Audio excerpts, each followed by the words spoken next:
You're listening to Wolf Spirit Radio.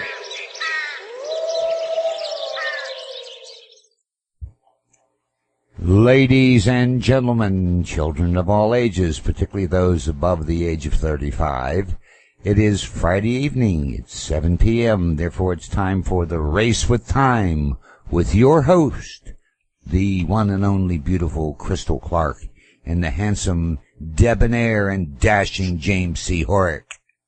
And you got it, folks. That was a good introduction. How come we didn't join Wolf Spirit Radio sooner? Thanks very much, Dave. That was very kind of you. Well, first of all, it's 2014, our first show of 2014. I think 2014 will be a very good year, so Happy New Year to everyone. I know that we do have some new listeners. So just really quick, our show airs, we only do 2 shows a month right now. We are looking at adding another show or 2, and of course we'll keep people posted if that happens. But our shows air every second and fourth Friday of the month from 7 to 9 p.m. on Wolf Spirit Radio. The shows are live. We do have some friends and colleagues who put these shows out on YouTube for free about a week after we do these shows. But if you're one of those people that really prefers the MP3, you'll have to subscribe to Wolf Spirit Radio to download those. Dave's rates are good, and I would ask that you support him in what he's doing, because he supports us and we try to support an awful lot of other people. So it's a big, long chain, and we appreciate anything that you can do to help us. My website is drowninginabsurdity.wordpress.com. James's website is emvsinfo.blogspot.com. So any references we might make to previous episodes that we've done or articles that have been written can be found on either one of those websites. We both have a search mechanism at the top of the website, so you can just type in whatever you're looking for and find it. Because this is the beginning of a new year, this is actually our 6th episode, but a lot of people are actually just now catching on, and I know that we do have some new listeners, so I thought it might be helpful and important to explain why James and I do this together, because some people really enjoy it and some people don't understand it.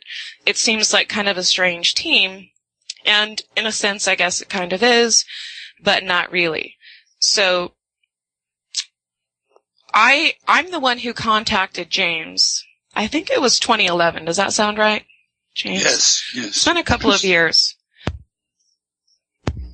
So I started doing this at the end of 2009, and by this I mean trying to explain that we've done this before.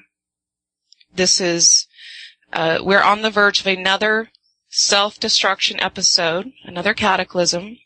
It's happened before, and that it's the abuse of our technology that causes it over and over and over.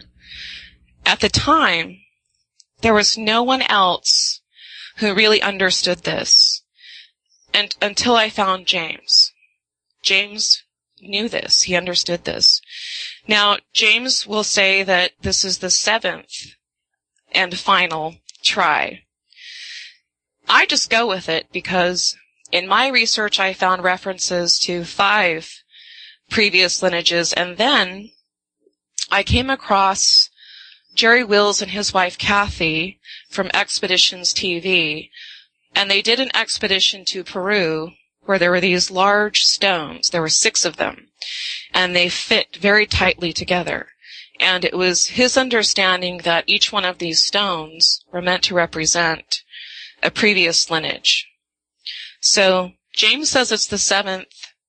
I think that's about right. But so I just go with it. But it doesn't really matter if it's the 10th or the 20th or the 10,000th time, because I really have come to believe it's our last chance. And I say that because of all of the help that we're getting. We're getting an enormous amount of help. And I don't think we would if it wasn't our last chance. So I think that's really important. The other thing that James and I have in common is our reverence for intelligent design. Some people call it natural law.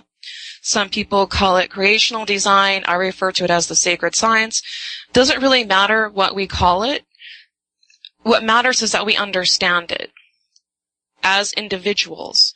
Not that our scientists understand it or pretend to understand it or tell us they understand it, but that we as individual human beings understand it. And this is really, really important because if we don't understand it, we can't understand when somebody else is abusing it. We don't know how it works. And there's that saying, it's a biblical saying. I'm not a fan of religion myself, but there are in every religion, pearls of wisdom. And there's a really beautiful one in the Christian Bible that talks about my people perish for lack of knowledge. And this is true. This is absolutely true. And we've reached a point, again, for the 7th time, where people are participating in their own demise out of ignorance because they don't know any better. And of course we want to stop that. So James and I do what we do, and we do it together because we both are coming from the same place, the same understanding, that we are at the fork in the road, and that if we don't take the right path, that we're going to do what has been done 6 times. So that's our goal. That's the reason we call this show Race with Time, because it is a race with time. Now, actually, the actual name of the show is NWO Race with Time, and I forget to put that on there a lot. So if you're looking for the MP3, that's where you'll find it. But the other thing, too, though, as far as participating in our own demise out of ignorance, it's really not quite that simple. It's not just that we don't know. It's also that an awful lot of time and energy have went into making sure we wouldn't know. And the split consciousness, which James has talked about consistently, is what a lot of us refer to as cognitive dissonance in terms of the way it's exploited. And this is something that we really have to try to address because, and James, I would like for you to add your own 2 cents about this. But for me, the reason I do these shows from that understanding that we will and are repeating the exact same pattern of the past, that if we can remove the blocks that prevent the individual from acting on their own best interests, that things will change. And in their own best interests, it's in everyone's best interests to the self-destruction episode. So this is what we're essentially trying to do with these shows, is look at where are people stuck? What are the roadblocks? The roadblocks that have been put there on purpose to derail people from an outside source, as much as the roadblocks people put in front of themselves, whether it's fear or whatever. We want to try to eliminate those so that we can get to a place where every human being on this planet knows that they deserve a future and will grab a bucket and help bail to make it happen. So I think that's really, really super important, and that's really where we're coming from. So how do you feel about that, James? Human beings are not naturally split. They're not naturally indecisive. They're not naturally ambivalent. It is not the nature of man to be unable to follow a course of reasoning or thought to its inevitable outcome once enough information is gleaned to show that probability is on the side of a particular inevitable outcome. But here on Earth, all these things operating in an unnatural way as if they were subject to an external control, a control that was operating against the interests of the controlled.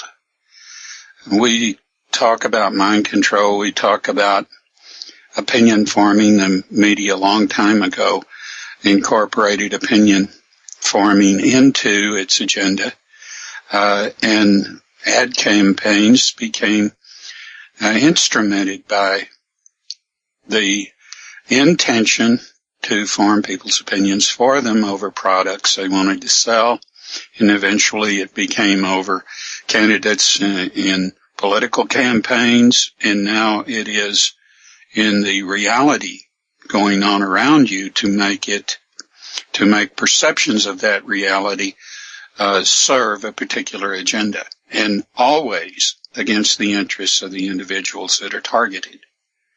That's what we have today, and we have it done through a manipulation of this split consciousness, which has some downfalls. One is the ability to, or a disability that accrues to anyone that can be hypnotized. And another is not being able to follow a series of information bits to full ramification, which I see all the time. And another is to establish prematurely a comfort zone that can't be supported by a reality, and to tailor a reality that is less opposed to that particular comfort zone. And all of these things are counter to the individual that's being targeted. It's counter to their self-interest. And although we've discussed this before, and people can go back and look at it, when we use the term split consciousness, what we're talking about is the conscious mind and the subconscious mind being at war with each other. So when we associate that with cognitive dissonance, what we're saying is, as James has explained, and he's absolutely right, the subconscious mind always wants to tell the truth. But through social engineering and perception management and having opinion forming, as you said, which opinion forming is really that those trying to manipulate your opinions and your perceptions have a predetermined outcome that they want you to meet them at, but believe that you chose it for yourself. So you're not really in control of your destiny. Somebody else is, but they're very, very clever in terms of how they manipulate perceptions to make people think they're doing what's in their own best interests when in fact they aren't. And so these two things really go together.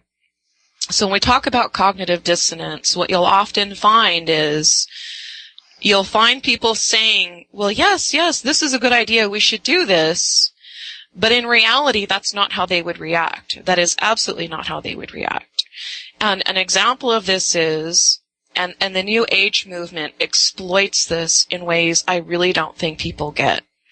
So the New Age movement says, well, look, you just have to look at it and process it, and that's all you have to do. That's it. You do meditate on it, and it'll, it's somebody else's problem. But the reality of that is that any of these people, and I don't care who they are, if they have a child and the child breaks a leg, they don't go look at it, process it, and say, well, I'm not afraid of it, and go meditate all day. They take their child to the doctor and they get it fixed. This is an example of cognitive dissonance. It's a contradiction between what a person says they believe and what they would actually do in that situation. They're not the same thing. So, did you want to add anything to that, James? Well, I think what's really what I'd like to point out is a little bit off the subject, but it has a great deal to do with how people's perceptions are managed and how certain things are kind of worked out of that consciousness that represents information they need to be wise. And the media, the mass media, I call it, has learned that it is more important about how the information is presented than what the information really is. And I'll give you a case in point, and this will demonstrate to you how you can be told something one moment and the next moment that it just is removed. as a factor in your thought or your thought process. About 10, 12 years ago, there was a report, and this was on major networks. It came up on the news, the early evening news, or 5, 6 o'clock news, that there was a lady that came into a hospital in California and was ill and had startling symptoms. They put her in ER immediately and decided that they would give her a saline solution due to the vacillation in her heartbeat, her breathing, and so forth. And the minute that the needle was stuck in a vein, this green vapor filled the ER and killed everyone in there. And then there was no mention of this afterwards, and it was lost from the public consciousness. As sensational as it was, then 2 weeks later it happened. The first incident occurred in Northern California, second in Southern California. Same thing entirely. 5 or 6 o'clock news, no mention of, no follow-up, nothing.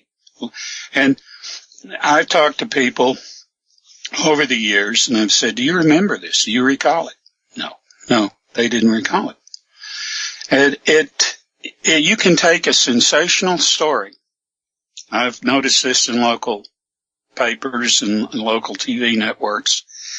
And you put it on the news 5 or 6 o'clock, and it's up before millions of people. Millions of people actually see it. But then again, it isn't repeated. It isn't reaffirmed. So it's as if it didn't exist. It didn't happen. Now, the media people know this, and if anyone really confronts them and says, what about this? You failed to report it. Don't you think it's sensational enough to be newsworthy? They'll tell you, oh, yes, we did. Oh, yes, we did. But you see, they really didn't. They knew by the way that they have handled the news and handled important stories before what they could make stick in what would be so fleeting it wouldn't really register. And that's what they did. And I would add that, we've talked about psychic blocks before, and I think that this really has become the backbone of it. Because if the people that you've been taught to trust and believe for your news are not reaffirming what's important and sending you somewhere else, then that, I think, really, we can create psychic blocks too, don't you think? I mean, we can do it ourselves, but we have an awful lot of help, and I think that's another way that the split consciousness is exploited. What do you think? Well, I think so.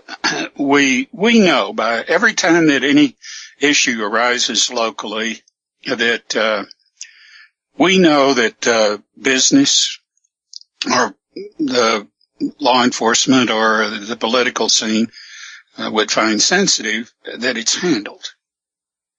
It maybe even be sanitized. And these are the terms they use. But we know from personal experience, to put it bluntly, that when it comes to issues that are sensitive to the power structure locally or nationally, that the media is not trustworthy. If we didn't figure that out during the Vietnam War, we either weren't alive then, or, we have tuned out a reality that was not just present and obvious during the Vietnam War, it was crammed down our throats. And in the hardest and most brutal fashion possible.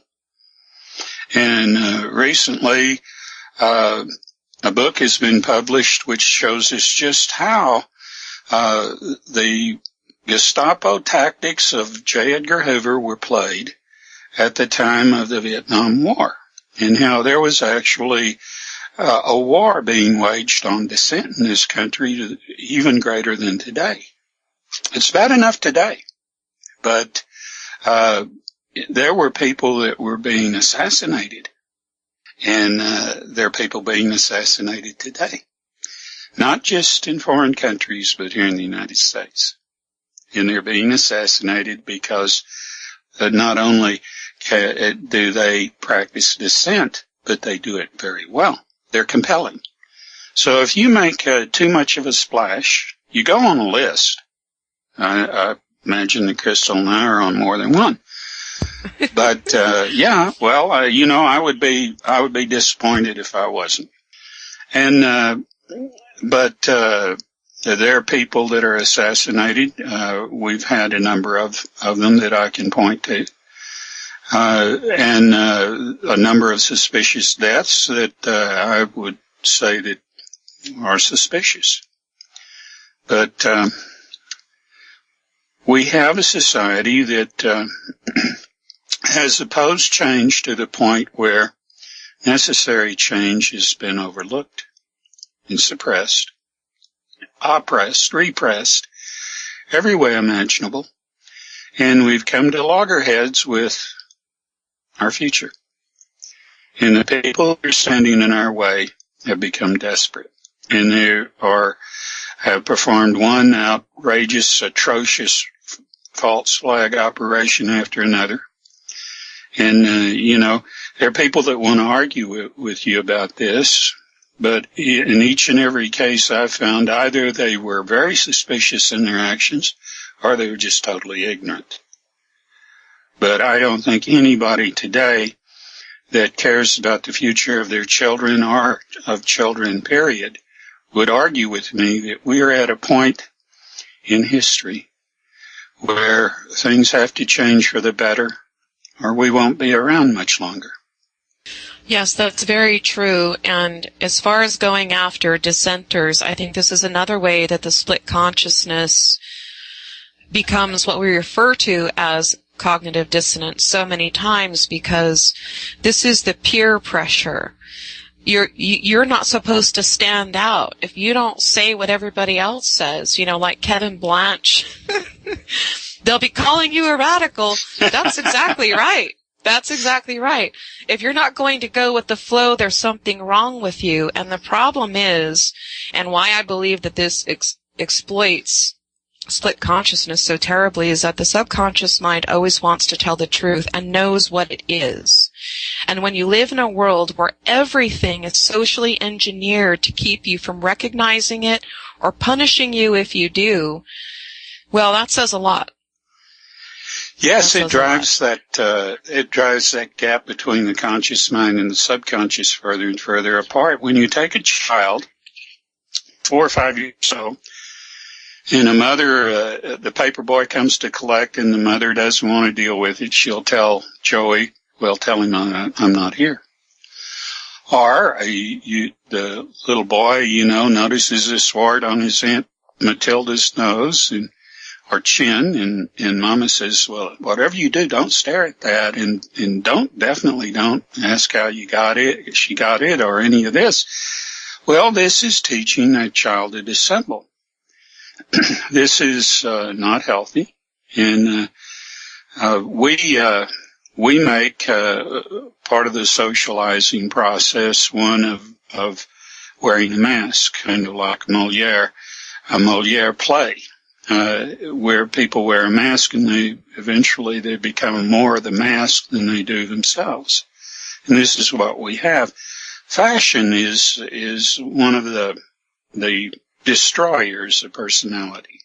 And we see that more and more. You take a person that has materialist values and focuses so much on fashion to the neglect of learning passages from plays, learning reading literature, keeping up with science and so forth. And they trade on their looks, they trade on fashion, they trade on what they own, what they drive.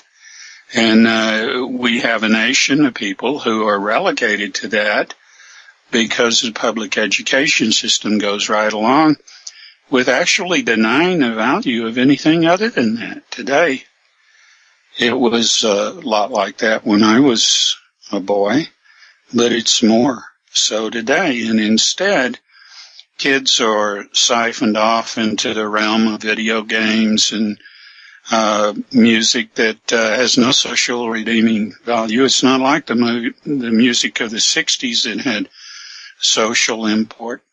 And today, there's almost an absence of that. Some comedians are socially concerned. Some actors and actresses. But for the most part, these are considered freaks in a way, kind of like eccentrics are looked upon in the United States and looked on a hell of a lot more objectively in England and in countries in Europe. The United States has lent itself to anti-intellectualism as a part of the self-image of, well, I am what I need to be to keep the money rolling in, and that's what's important, and I'll play golf and watch football and baseball, and that's their life. That becomes a person's life who has adopted materialist values to the exclusion of anything finer. And I personally really believe that social engineering, we did a show on social engineering, and like I said earlier, you can go to either one of our websites and type in social engineering and you'll find it. You can also go to YouTube and type in our name and social engineering and you'll find it. And I think that social engineering is the elitist way of making sure we keep each other in line so that they don't have to do it. And because you won't be accepted because they're telling you what's cool and they're telling you what looks good and they're telling you what your value as a human being is, and you don't have any unless you're making lots of money. So they've set this entire system up.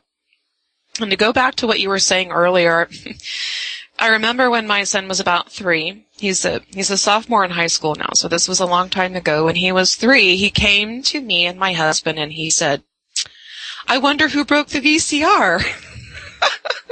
So we knew right away who did it. And it was just really cute because I really believe that this split consciousness is preventing people from having a conscience. His subconsciously, because the subconscious mind always wants to tell the truth. He was only 3 years old and he felt compelled to tell us the truth. He was a little creative about how he did it, but he did it. But we live in a world where people are taught don't admit something like that.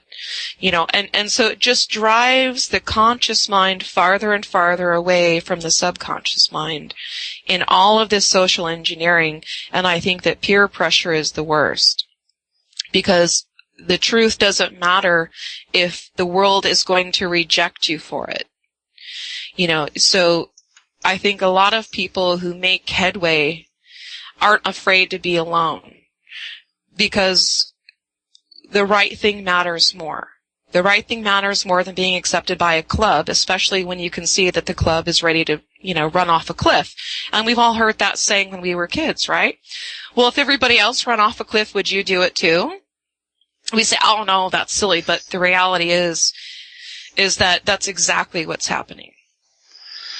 Well, we see this, carried on within the world of cult thinking, where they to avoid morality, to avoid the self-expectation of accountability, and to acknowledge the need in order to contribute to have knowledge and to have data to support that knowledge. We have people that talk about different realities. There's one reality. There's one truth. And if you don't have that in common with the other people you're dealing with, you have nothing. Nothing.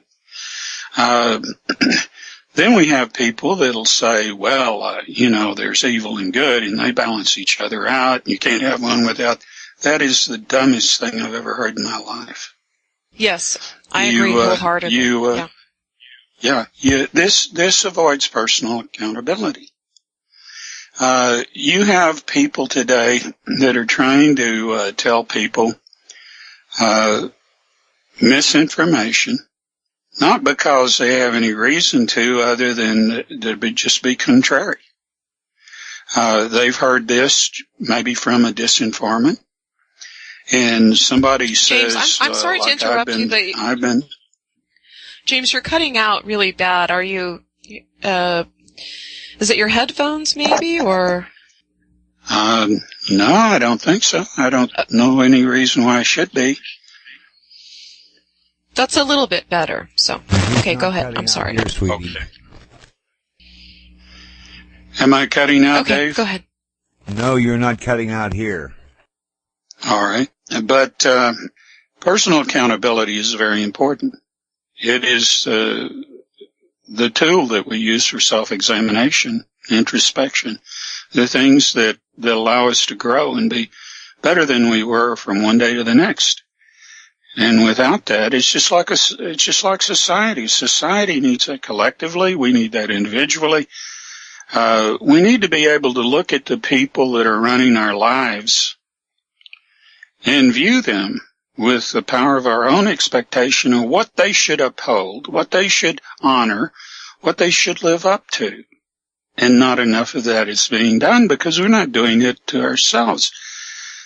I don't see the healthy outrage when I look at the treasonous emergency acts and executive orders that are being shoved down our throats every day more and more. The misspent funds that are going here and there but are not being used to help people in our own society even survive. The lowering of our standard of living, the sellout of our jobs and industry, the higher and higher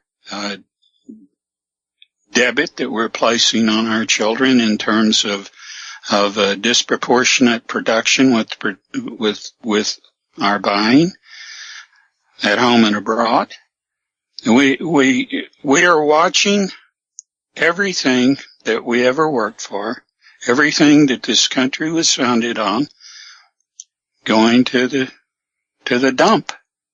And we're sitting back and we're not doing anything about it. We're not speaking out. And the people that do are offending those that don't.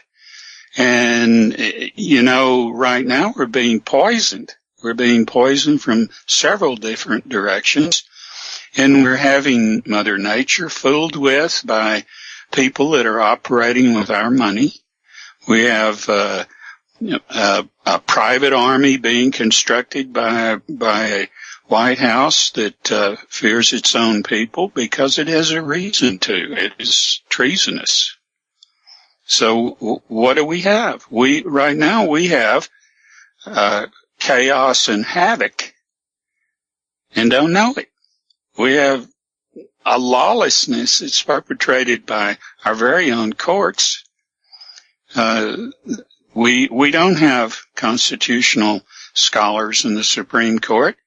We have people that have their own personal agenda and are confirmed when it's shown to the committee that confirms them.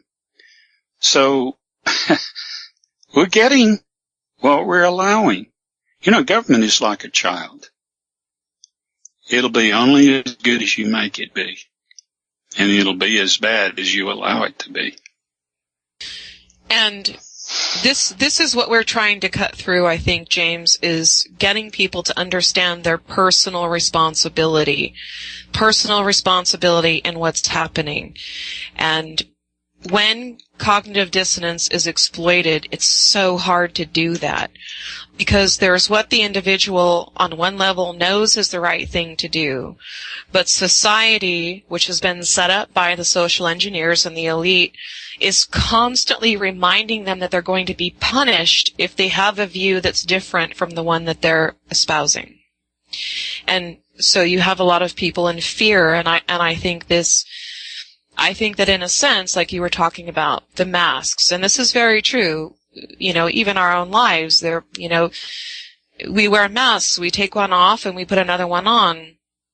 And I think that in a sense, the exploitation of the split consciousness is creating almost a split personality in people, which I mentioned earlier. You'll have people that say, oh yeah, hey, we can all just, sit around and meditate and everything will be fine. But in reality, that's not what they would do.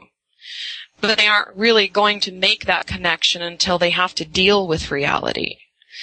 And even then, if it's just a moment and the entirety of society is saying, well, look, you can't have a view that's different. I mean, you look at all these people, these whistleblowers who have come out and said this is happening and that's happening. And if we can't all learn what they know and take it seriously, it's that age-old saying, we're either going to fight together or hang separately.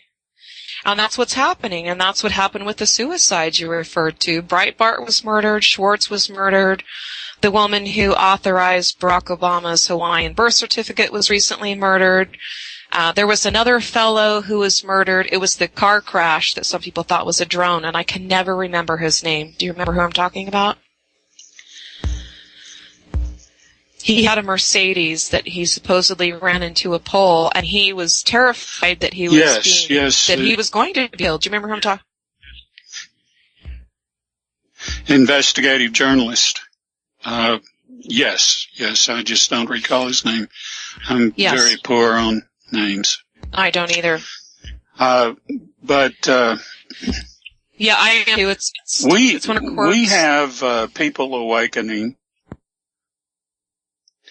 We have people awakening that are tuning into a more objective self-perception every day, that are coming up, and at the same time we have the social engineers and the people behind them becoming increasingly more desperate. We have recently had a very traumatic false flag that would have been decimating and killed millions of people. It almost happened and very brave men stopped it at the risk of their careers, perhaps even their lives. And, people have a hard time believing that. Now we have disinformation coming out trying to taint the disclosures that relate to the documents that Snowden took out when he left the NSA. I've always said that when he comes out, he will have some disinformation stuck to his shoes, because you grab what you can.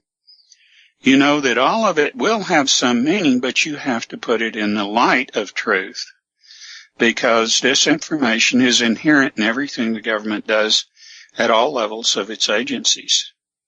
They told CIA agents during the JFK assassination and subsequently afterwards a bunch of BS to make them feel good about hiding the truth from the American people that would have led to a fuller investigation. The same thing was done with the FBI, because there are agents that are trying to do their job as holden to their vow to support and back the Constitution. There are people that, and even in Homeland Security, I would imagine, it's hard to, but that are sincere.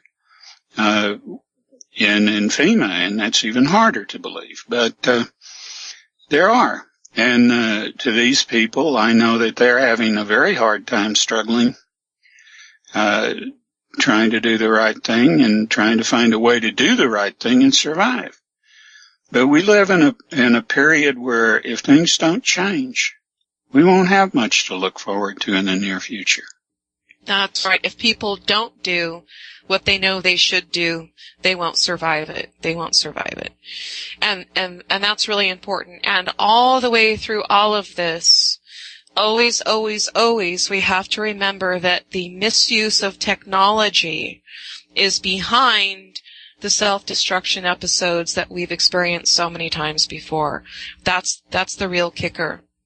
Now, you and I have talked many, many times about the patterns. You know, if you can teach people the patterns, the details don't matter quite so much. And as an example, you know, that old saying, if it walks like a duck and it quacks like a duck and it looks like a duck, it's probably a duck. And patterns are how we learn things. This is how we learned what the letter A is. People who write books and use Arial font that's a sans serif font, it's much, much harder for people to read because that serif are the little lines that make the pattern more obvious. It's what you're used to. So I think that, you know, what we're going to talk about tonight is going to be heavy for a lot of people. It's going to be a breath of fresh air for other people. But either way, it's the truth, and it's something that people need to know. We're kind of inching our way towards it because it's a really big deal, and we want to make sure that we do it justice. But as far as patterns go, given where we want to go with this conversation, I think one of the most important that we can point out now is, again, the name of the show is NWO Race with Time, and it is a race against time. In terms of, are we going to do the right thing before they do a sin? And the New World Order is the they that we're talking about. So in terms of patterns, and some of the most important that we could possibly convey at the moment, I think that the report from Iron Mountain is spectacular in terms of what they've said they're going to do. And if we look at that and then take a look at our reality, they're doing what they said they're going to do. Now, I have never, obviously there's a big age difference between the two of us, which I really appreciate because you've been around a lot longer than I have.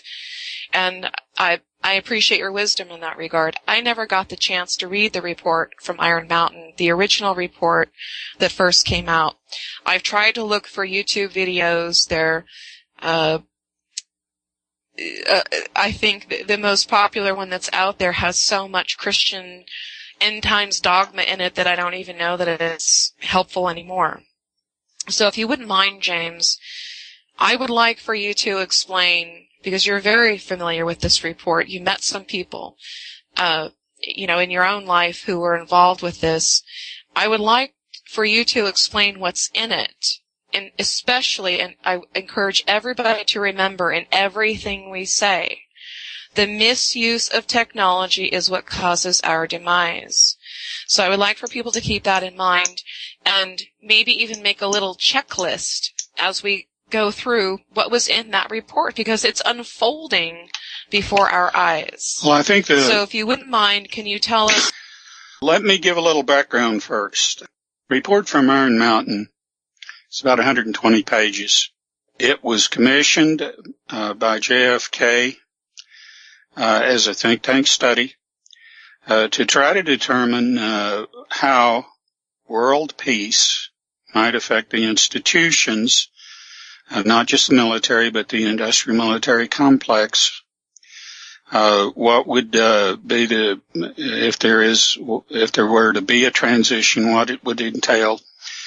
And how to maintain a stable society in its face, since the World War II had set a trend of heavy industrialization in favor of the military-industrial complex, and that is an industry that has a higher profit margin than almost any other, except maybe the pharmaceutical industry. So this was commissioned by JFK, and he died before it was finished, and after he died it became something other than a study to determine the social impact of worldwide peace. It became a blueprint for implementing the New World Order. Because the very think tanks that were involved in it,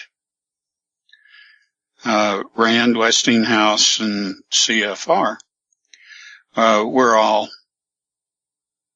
wrapped up in New World Order thinking. And they had their own agendas, and they came together at one point, just about the time that JFK was assassinated. But the reason that I can speak with certainty about its legitimacy, since this was a very compelling revelation to most people, it had to be debunked. So there were all kinds of attempts, and which even continued here in the last 15 years.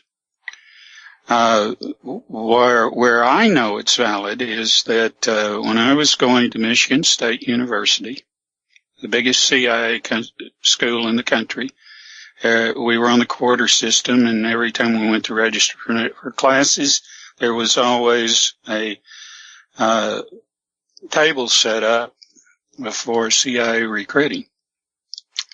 So, I can give you other examples of just how much a CIA school it was. The poli-sci department at Michigan State had installed the DM regime in its secret police. It had been funded through the Michigan State University. And I didn't know that until it was revealed to me by William Hinton, who came to Michigan State for a lecture, was solicited for a lecture by the poli-sci, the chairman of the Department of Political Science there. And when he got there, he discovered that this guy had been a big wig at setting up the DM regime. And he declined because he wasn't that fond of the CIA. And he rented a student, or he talked people into getting the student auditorium and gave his own lecture, which I attended, and became a fan of William Hinton, who was the leading expert on Chinese village life and had written the book Fanchen, which is classic work.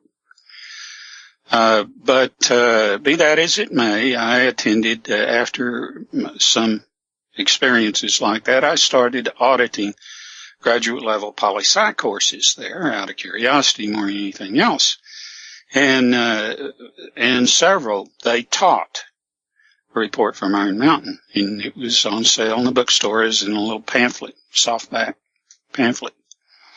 So I know it was genuine. And later on, after the last attempt to debunk it by this twit that says he wrote it as a satire, never wrote anything else worth a flip, worth reading, Arthur Schlesinger came forward about it and said, yeah, it was genuine. He knew it for a fact. But what the report is a blueprint for projecting the problem and solution in each step towards moving towards a global government. And in it has the designed what they called at the time greenhouse effect, what we call global warming today, and how that would be used to That's right. To give greater and greater control through regulation of the government bureaucrats, of course, who are implementing the New World Order takeover, over people and businesses, and how to see, anytime you increase regulations over businesses, you are making it harder and harder for small business to survive. And that's the idea. The idea among bureaucrats and politicians is to get that campaign money. And the people that can give you the most campaign money are big business, and they want to eat up small business. So that's in keeping with what we see now, a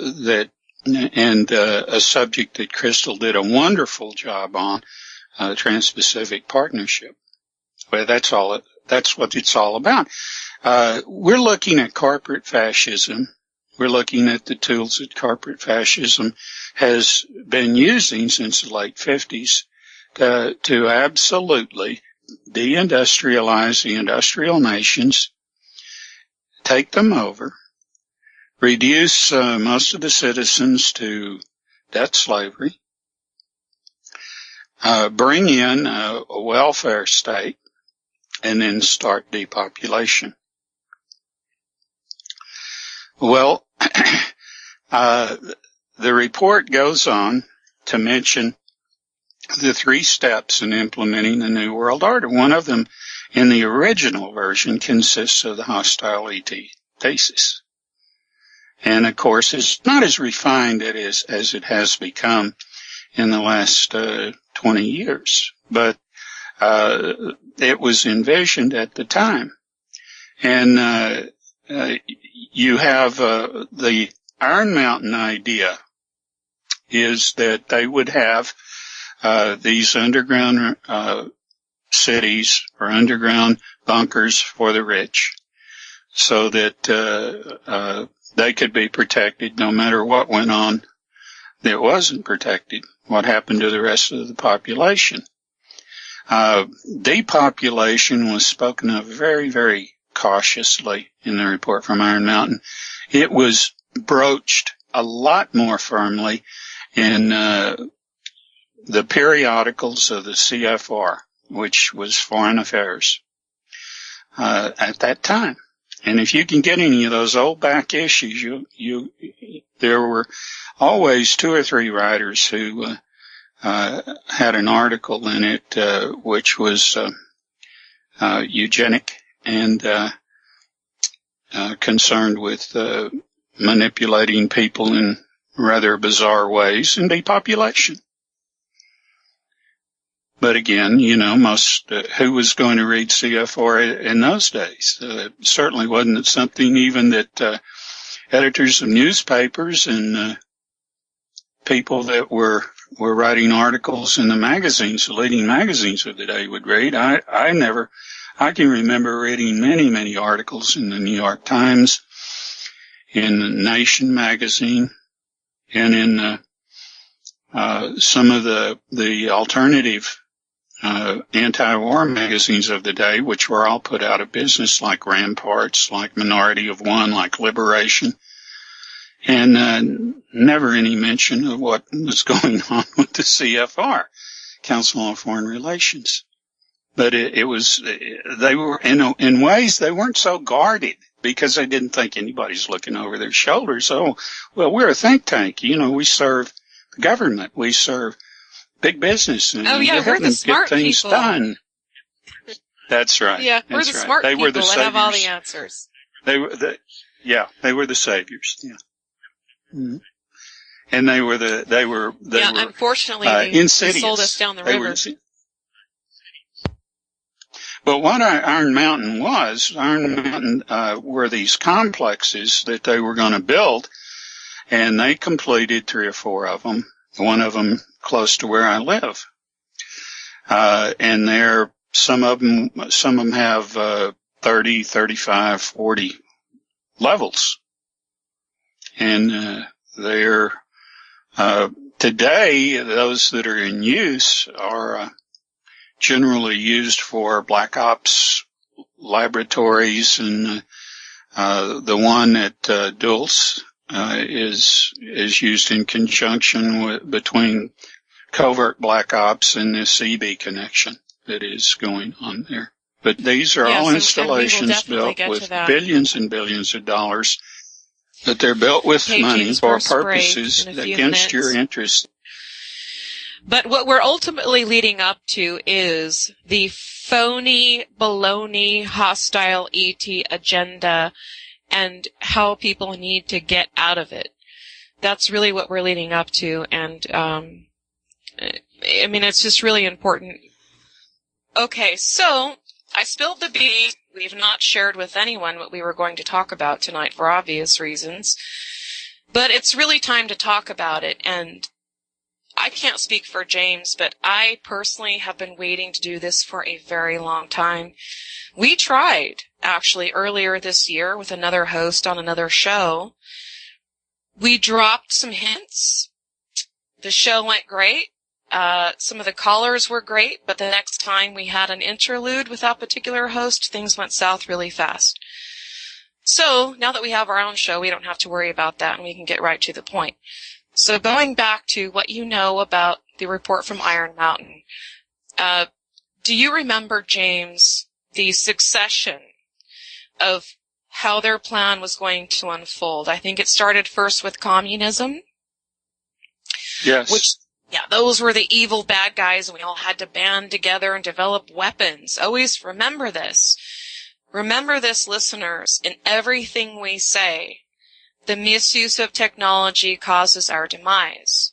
So what you have in the report from Iron Mountain is a buildup of weapons technology to meet the threats that they're saying are real, when in fact that technology is meant to be used against us. That's what it's for, and that's the way it has always been.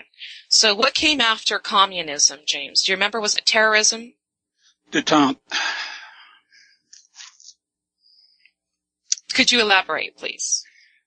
There would be two superpowers. They would maintain their economy with military-industrial spending. That gives military-industrial spending puts so much power in the hands of so few through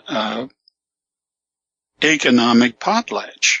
You're building something that you damn well hope will never be used, so that's potlatch. And at the same time, it keeps so many of the agencies of the government busy. It justifies espionage. It justifies secret keeping. It justifies having an increase in the information gathering capacity of corporations and government agencies alike, so that the line becomes blurred between privacy and national security. I mean, what we're seeing today is the finishing touches. We're seeing the apex of the pyramid that came about during this period of the Cold War. And of course, the Cold War was manufactured. DuPont was manufactured. This all kept alive military defense establishment that grew in power to the point where it could interfere with government and interfere with the people that ran the government. And how much of this interference led to war in Korea, the war in Vietnam, and the wars in the Middle East. You don't need very many key people in the military to play along. We don't. Ultimately, though, again, listeners, remember, keep this in the back of your mind while James was explaining misuse of technology.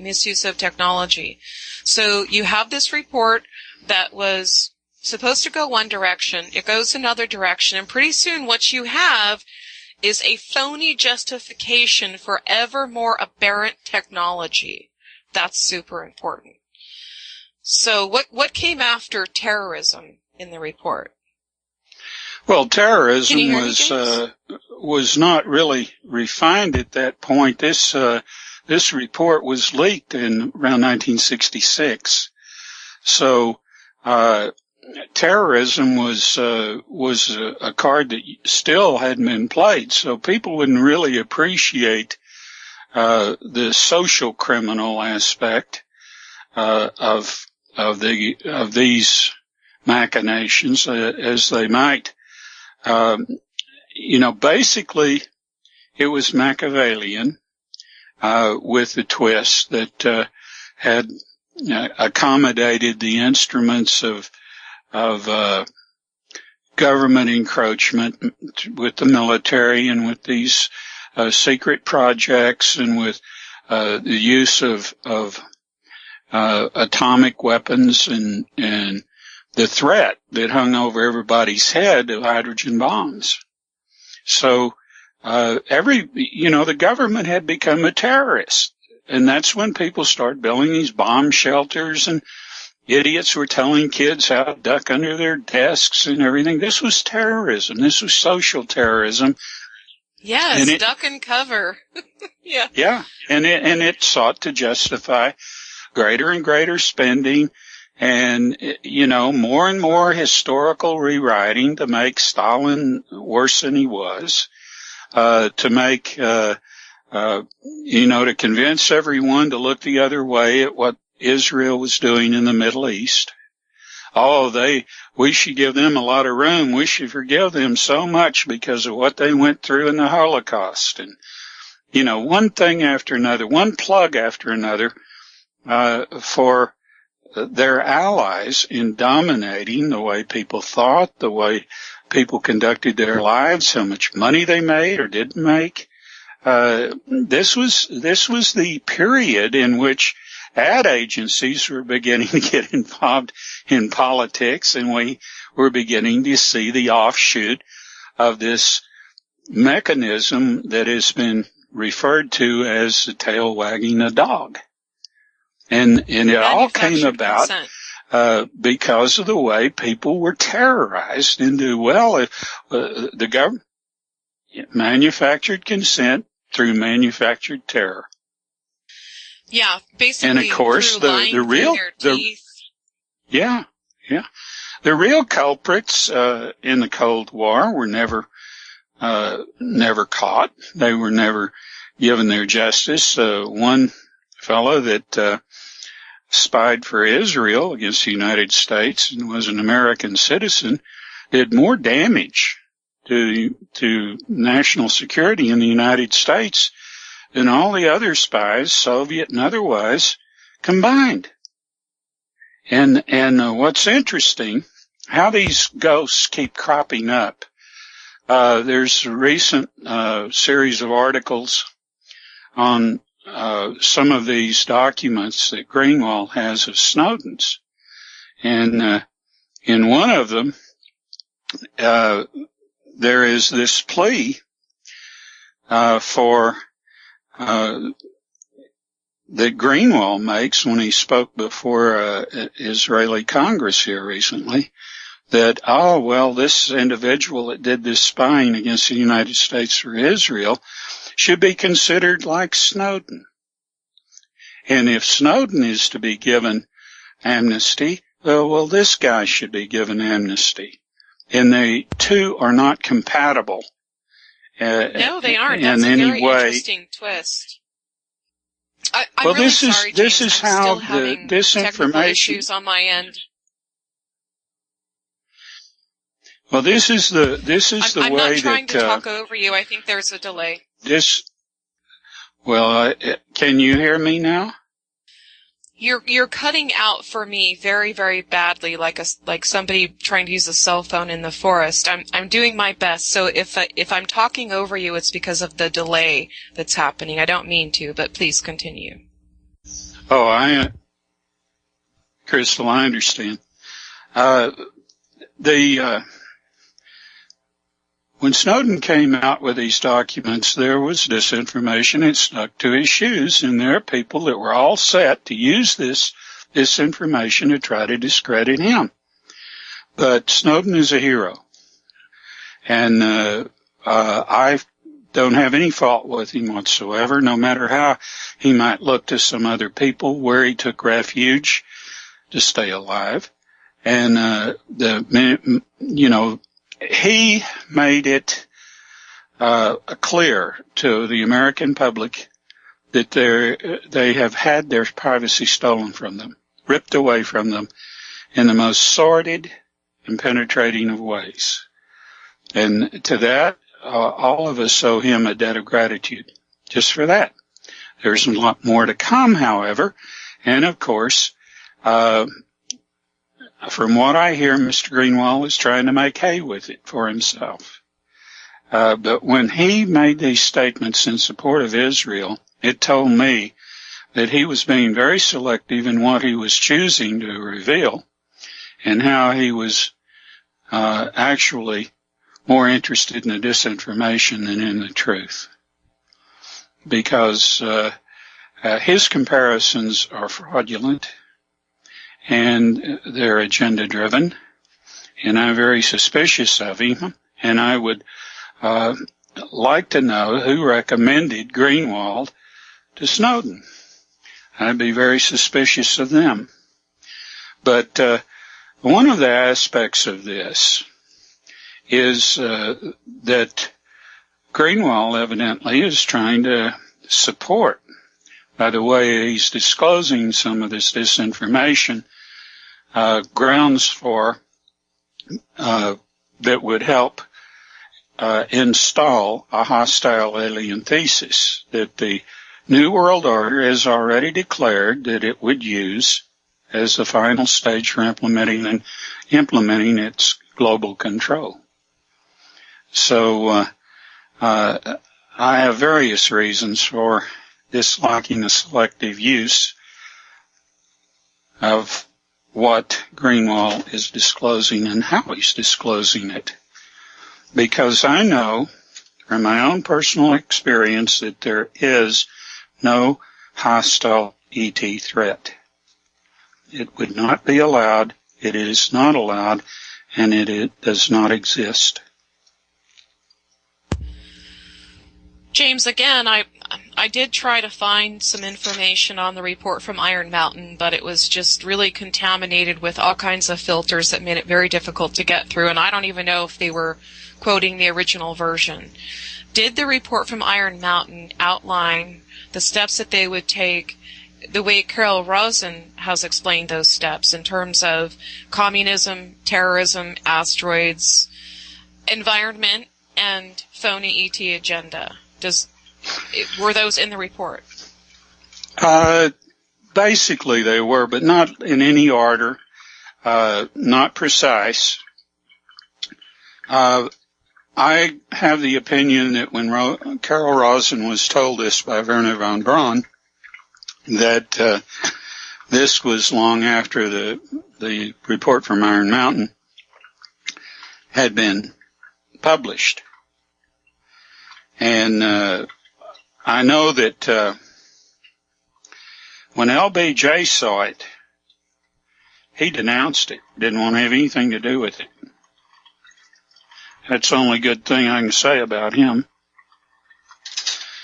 But it had how to exact greater and greater control over business, how to create a social control over people. I didn't say anything about socialized medicine. I mean, Obama has kind of jumped ahead of the clown. Mm-hmm. But it did have the greenhouse effect. It did have the hostile alien thesis. It did have the building up the military-industrial complex detente and the programmed use of several of the mechanisms that of media and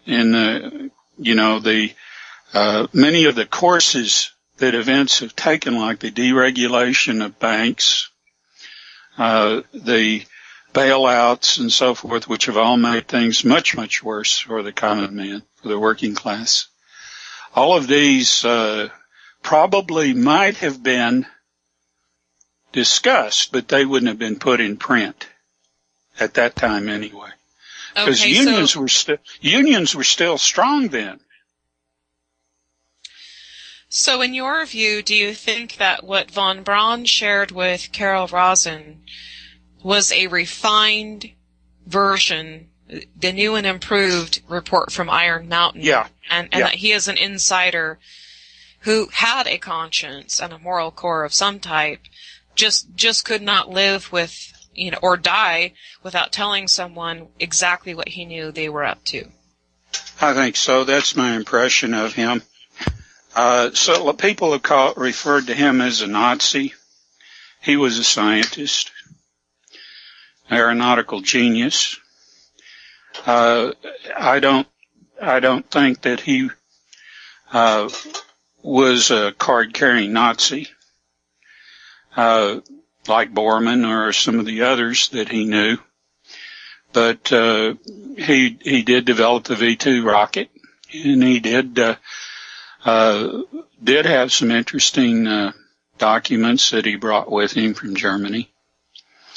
But as far as being a monster, I think that he saw the way things were headed, and I think that probably he agreed with Oppenheimer about the hydrogen bomb. I don't know. In his position, it would have been far more devastating to him to have made the statements that Oppenheimer made than it was to Oppenheimer. And even then, Oppenheimer was vilified because he wouldn't work on the hydrogen bomb. And he was thought they used guilt by association. His brother had been a socialist in college, so they slammed him with that, which wasn't fair or just. But they would do anything. They'll do anything when they don't get their way. And of course, Oppenheimer probably made more contributions to the A-bomb than any single man involved. But in the end, didn't he refuse, and they used his team anyway? Yes. In fact, they put a spokesman in there, another Carl Sagan-like type that would say what they wanted to say, but who wasn't that good a physicist to begin with, Edward Teller. If you ever want to know about Edward Teller, just see Mulholland Drive, the movie. It's all about Teller. So it sounds like von Braun, maybe having taken a lesson from Tesla, and Tesla was taught a lesson, and that lesson was meant for more people than him. For people who have the minds that they have, there's no way that they can actually, manifest the technology and the ideas without the funding. So I agree with you. I don't think that just because a scientist ends up working for so-and-so, that their views are in line with so-and-so. No. But they know that their mind, what's in their mind, cannot be manifest without the funding and the laboratory equipment that they need to do it. So I feel very much the same way. Now, he did, through Carol Rosin, explain the series of events that they were going to use. And he reminds me very much of the late Bill Cooper, who was murdered. And Bill Cooper said, whatever they're going to blame on Osama bin Laden, don't you believe it? Yeah. Yeah. So they're coming from... most people know that now. Most people know that Osama bin Laden was probably not even alive, much less had anything to do with 911. That's right. That's exactly right. They know now after what they've seen. So... But here's the thing, Crystal, what we were talking about, consciousness on this planet. In an objective mind, free from clutching at the comfort zone, free from the split consciousness, able to take one thing and run with it to the next step,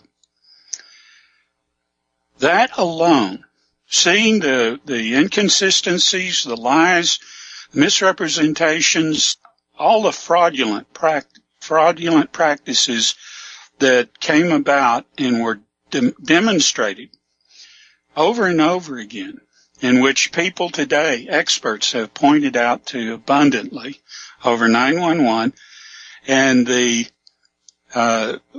facts that stick out, like Building 7, like the free fall rate, like all three buildings falling in their footsteps, the particulation of concrete, steel, and everything in the offices, and all of this, and people still can't leave placing confidence in the mass media, placing confidence in these politicos, and trust them to do the right thing. It's bizarre. Yeah, it's very bizarre, James. And in fact, in a show you did recently, I think it was with Mark, of Ohio Exopolitics, you said something very interesting, something that people are not going to understand if they don't take social engineering, exploiting their own split consciousness into consideration. And you said that the word proof means nothing on this planet. And it doesn't for people who are succumbing to the split consciousness that ends up in cognitive dissonance, which is, chase your tail to nowhere, which is what they want. And so that's really important. But so now that we've, kind of inched our way towards the real meat of what we have to say, I just want to get right into it. So the hostile ET agenda pushers. Now, this is not only in line with the report from Iron Mountain, but also what Carol Rosin was told by von Braun, communists, terrorists, asteroids, aliens, okay? So we're here now. We're here. We can look back and see, oh yeah, he was telling the truth, because that's exactly what they've done. But what concerns me, what mystifies me and disgusts me at the same time, are all these people in the alternative media, right? The alternative, the good alternative, supposedly. Oh, the reptoids are doing this and that. Oh, the hostile. Look, that's utter bullshit. It's bullshit. And it's sickening to me because out of one side of their mouth, oh, yes, we know exactly what's going on in the New World Order, but out of the other side of the mouth, oh, well, the reptoids are responsible for everything, and this is blame shifting, and this is straight out of the manual of these elitist, narcissistic, psychopathic, depopulation nut jobs. Yes. It is. Yeah. Okay, so it's blame shifting, and I have explained this so many times. It's like a really bad cartoon, and we've seen these cartoons as kids. So you have these cartoon characters run into a bank with masks on, and they rob the bank and they run out and they take the masks on, and by this time the other people in the town have heard the bank got robbed, and everybody runs up to them and says, well, who did it? Which way did they go? And they point somewhere else, and everybody runs with their torches and pitchforks in the wrong direction, while these bastards laugh all the way to the bank with the money they stole. It's blame shifting. So, Al-Qaeda, there's no Al-Qaeda. A man from the CIA even said there's no Al-Qaeda. It's Al-CIA-da, right? So now they're shifting the blame. It's all to cover their own dirty faces and their own bloody hands. They just blame it on someone else. So, It's Al-Qaeda doing it. And now Al-Qaeda is being traded in for Space Qaeda. And this is how ridiculous it is to me. So I'm going to use a story from my from my high school years, and it's really this pathetic.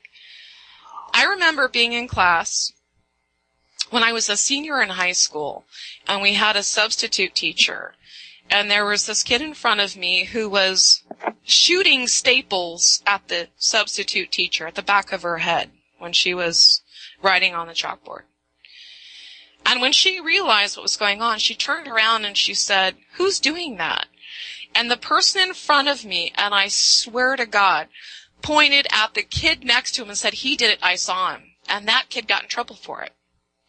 That's what we're talking about. We're talking about the people really behind all of it, making up stories about who's really doing it to you. And what I find so sickening about this is, the Project Camelots and the David Icks, the reptoids, that's bullshit. It is. There are real people with real names and real addresses on a very real planet doing very real, awful things to the rest of us. And we have to recognize that. We have to recognize that, whether by hook or by crook, these people are selling the rest of us and our future down the river for a buck, for their 15 minutes of fame today. And that's disgusting.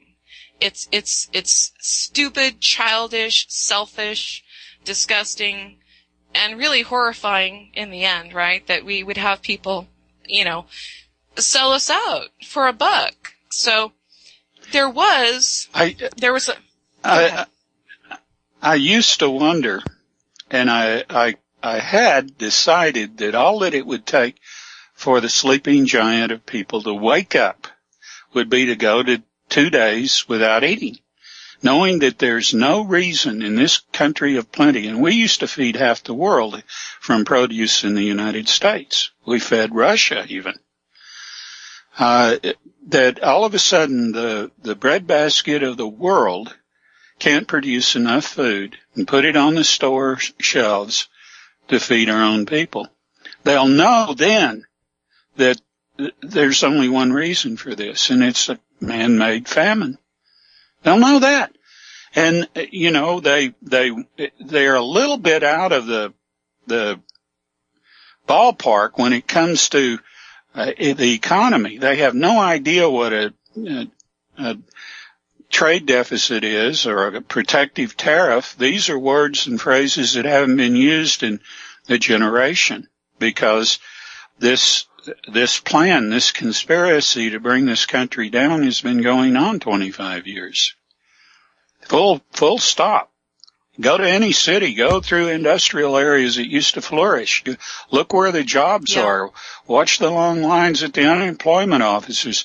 Just take a look. Wake up. God almighty, wake up. And the health of the people and their animals and the environment, it's really a mess. Now, there is a fellow that I first came across years ago through Alex Jones, and his name is Alan Watt. W-A-T. Not, and I repeat, not Alan Watts. There's no S on the end. And earlier last year, now I really like this guy. He's got his act together and he knows the score.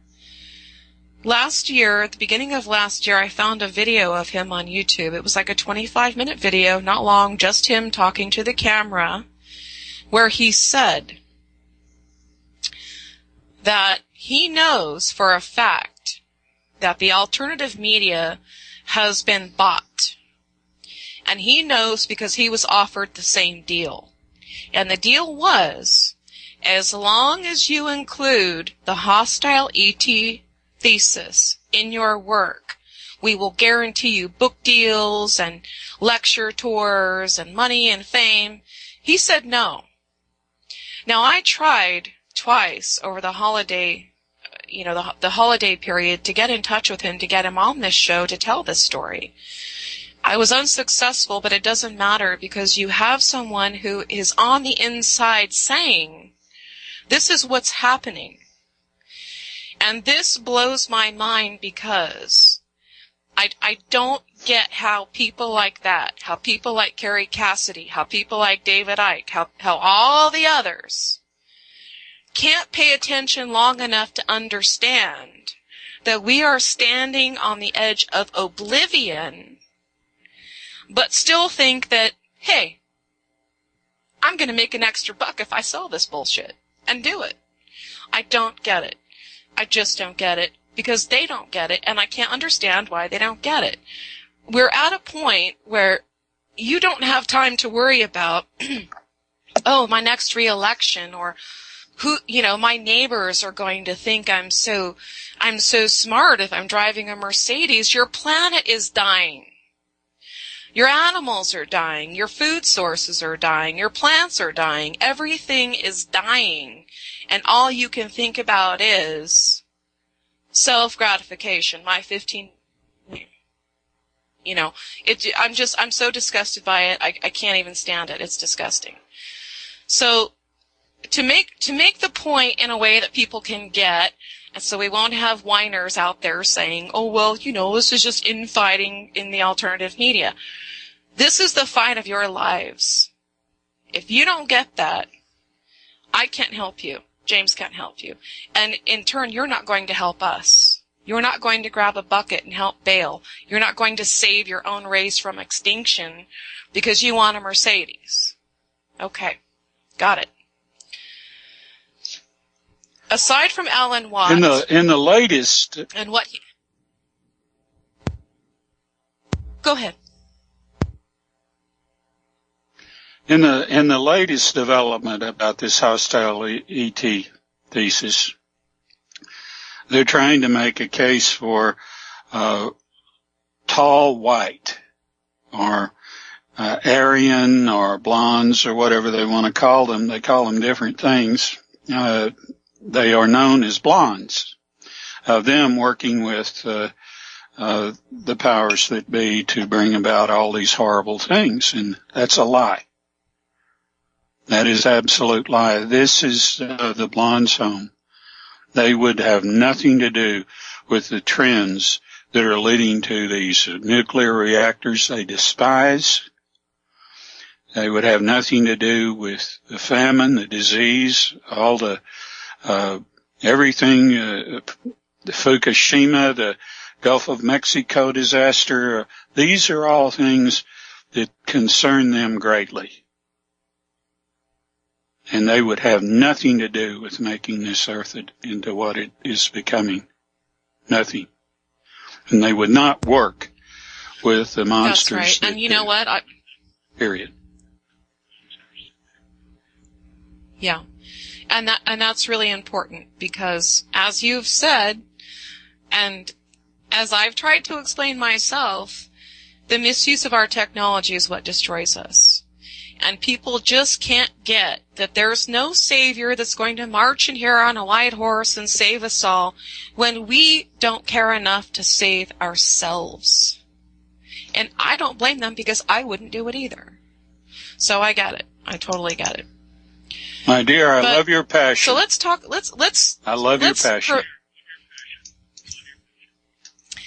Well, let's see if we can provide some solid evidence, beyond what we've said in terms of how and why people are being snowed with this hostile ET agenda, and how if they understood natural law, they would know better. This is the thing. People are participating in their own demise out of ignorance. And this is by design. If people understood creational design and natural law, they couldn't be snowed. They would know better. And that's why people don't know. That's how that whole thing works. So let's talk about the moon. The false choice, the false choice, the false choice. So before I get into that, I'm going to tell you a story about this wonderful little cartoon I saw on Facebook recently. It was 3 glasses, just a little comic strip. It was 3 glasses, all filled halfway full with a yellow liquid. And there were little faces and little arms drawn on each of these glasses, so they were kind of alive and talking. And the first one says, "My cup is half empty." And the second one says, "Well, my cup is half full." And the third one says, "Guys, I think this is urine." Okay, so that's what we have going on with the moon landing. I really love that. It's just so telling. Okay, so everybody's arguing. Did we go to the moon? Did we not go to the moon? That's the false choice dichotomy they have people trapped in. That's not the real question. The question is, how did we get to the moon? We know enough about the moon that we've clearly been there. There have been numerous scientists who have come out against the establishment bullshit and said, we know you can't get to the moon in a rocket, and this is why. So the real question isn't did we go or didn't we, it's how we got there. And I knew that before I met you. And that was another thing that I was so impressed with, because you very specifically explained how we got there. EB craft. And this is the one thing that they don't want you to know. This is like a huge, huge thing that James and I are explaining to you today. The abductions on this planet were done by black ops, not ETs.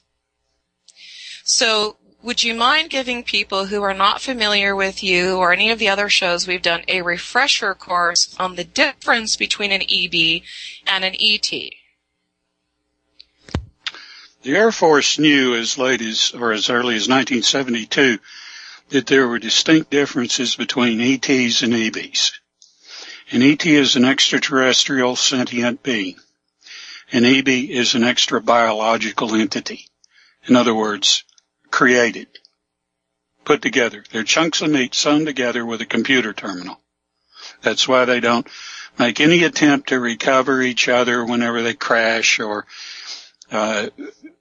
that's why they are self-expendable. They are here by virtue of the fact that this is the last place they can go. ET knows they're problematical. They're not hostile, but they're problematical. They interfere with the growth and development of cultures, so they're getting rid of them. And this is their last refuge right here on Earth. And they have made a kind of pact with covert black ops. And the only way that people can get out past the Van Allen belt, or even into, if they did get out beyond that and continue, they could be protected from the cosmic bombardment that would kill them, is an EB craft, because the EB craft have a metal that can be ionized and create an environment on the inside that will be artificial and protect them from the movements and maneuvers of the craft itself, and on the outside protect them from cosmic bombardment and radiation. And they don't know how to make this metal on Earth, and that's good. That's fine. That because they would weaponize, they would even go further with their contagion, and so ET's not going to help them there. ET's not going to give them anything they can weaponize further. ET has run them off of the moon and run them off Mars because they were weaponizing bases there. And Dr. Berggren had proof of how they were run off. That's right, he did. And I want to re-emphasize what I said a moment ago about Alan Watt and his admission that he had been offered the deal, a deal he didn't take. So what's really so sad about Norman Berggren and his life's work is that he took it to the UFO community, and that community has taken the deal. They've all taken the deal. Any big name you've ever heard of has taken the deal. That's why they're big names. People just don't get that. So he went to the UFO community with what you and I know to be a new and improved view of creational design. And how did they treat him? What did they do to him? Do you want to tell that story? When he tried to approach, when he tried to approach Richard Hoagland, or have his associate Casey Dawkins approach Hoagland at these UFO fairs or get-togethers, they shunned him. When he published his book, none of his colleagues criticized him, but the ufologists couldn't try harder to debunk him. That's all they did. Most of them, I never ran into any that I actually believe read his book. But most ufologists live for the day that they can produce a smoking gun that doesn't exist, because one phenomenon is not going to explain the whole of the UFO phenomena. These are people that are coming from all over this part of the galaxy in different kinds of craft for different reasons, but they're all peaceful. They're all well-wishers because they have the technology to end any conflict that might be created with Earth in a microsecond. That's what Star Drive is. It's what it has the capability of, and to think that they would make war with us. They have all these other communities, all these other cultures looking over their shoulder, and they all honor this idea of waiting to see the experiment through. And they're all intrigued by the idea of this unique split consciousness to see if it can be civilized. They look at the universe as a living thing, most of them. And it is a living thing, as are the living things that live within it. That's where they get their life from. So you and I can still go look at the pictures. They're pumping them out on these SOHO satellites constantly of EMVs in the sun. But, so that tells you what the UFO community is really all about. It's bullshit. It's self-aggrandizing crap that is not going to get us where we need to go. And where we need to go is to prevent the 7th and final extinction episode. And all they think about is, well, look, I'm a guest speaker at a UFO conference. I'm going to sell a lot of books. I'm going to drive a nicer car. You're not going to have a planet. Oh, it's ridiculous. It's ridiculous. We have had people, whistleblowers, come forth that the people that jumped on them weren't scientists. They weren't even journalists. They were ufologists. And the spokesman for ufology is Stanton Friedman. Anytime on the mass media anything comes up about UFOs, it's Stan Friedman versus a debunker, invariably. And of course, Stan Friedman enjoys telling everyone he's never seen a UFO. He's a physicist and all. This tells me he has no business talking about them as a representative of the UFO community. If he's so lazy he can't get off his butt and go to one of these UFO flaps and see one. And I don't like the fact that, when Bob Lazar came out as a whistleblower, he was unilaterally attacked by Stanton Friedman. So Stanton Friedman took the deal. So when you say he comes up against debunkers, look, this is the same kind of dog and pony bullshit that they pulled in the Gulf of Mexico. Oh, look, everything's fine. Obama swam in the water. It was photoshopped. I mean, look, people need to get their heads out of their asses because we aren't going to survive if they don't. And I have no mercy, I love it when you talk dirty. Regard for any of these idiots. Look, I'm trying to raise a child in the middle of this shitstorm of stupidity and arrogance and ignorance, and I can't look at him with a straight face and tell him I know for sure he's going to have a future, and I know exactly why. And I don't like it. And don't think negative. You'll disturb my peace. Look, if you're not disturbed, you're not paying attention. Not even a little bit. You should be disturbed. Amen. These people want you dead. Yeah. These people want you dead. Now, Niara Isley is someone that we have talked about privately because people do not recognize how important her testimony is because she was taken to the moon in an EB craft. Now, before we get into that, I want to go back to what you were saying about the astronauts and how we don't have the metal and why we can't do what they said that we've done. And I wrote about this years ago in my first book. They were damaged by the radiation. They had cataracts. That's right. And there was a laboratory. Yeah. There was a laboratory that simulated a test of cosmic bombardment on cells, on human cells, and they were brain cells, and the cosmic radiation cut through the cells like a bullet and destroyed the tissue. We do not have the metal that we need to go where we need to go and do it safely, and what I appreciate so much about what you've shared, because it makes so much sense if people get what's really going on, that is a built-in safety mechanism so that we can't take our psychopathy out into the universe, into a universe of people from elsewhere who have already overcome it, who are there because they were willing to. If we want to join them, we have to do the same thing. We have to. We have to civilize our technology. And, these idiots that say, oh, they're terraforming the earth. They don't get it. The technology that these people have, look, they don't need to terraform your planet to take it from you. They'll just come and take it from you. We don't have the technology that we would need to fight these people, which it makes it a really good thing that they're not trying to fight us. We wouldn't win. They don't want what we have. What they want is for us to survive. What I want is for the rest of us to want to survive.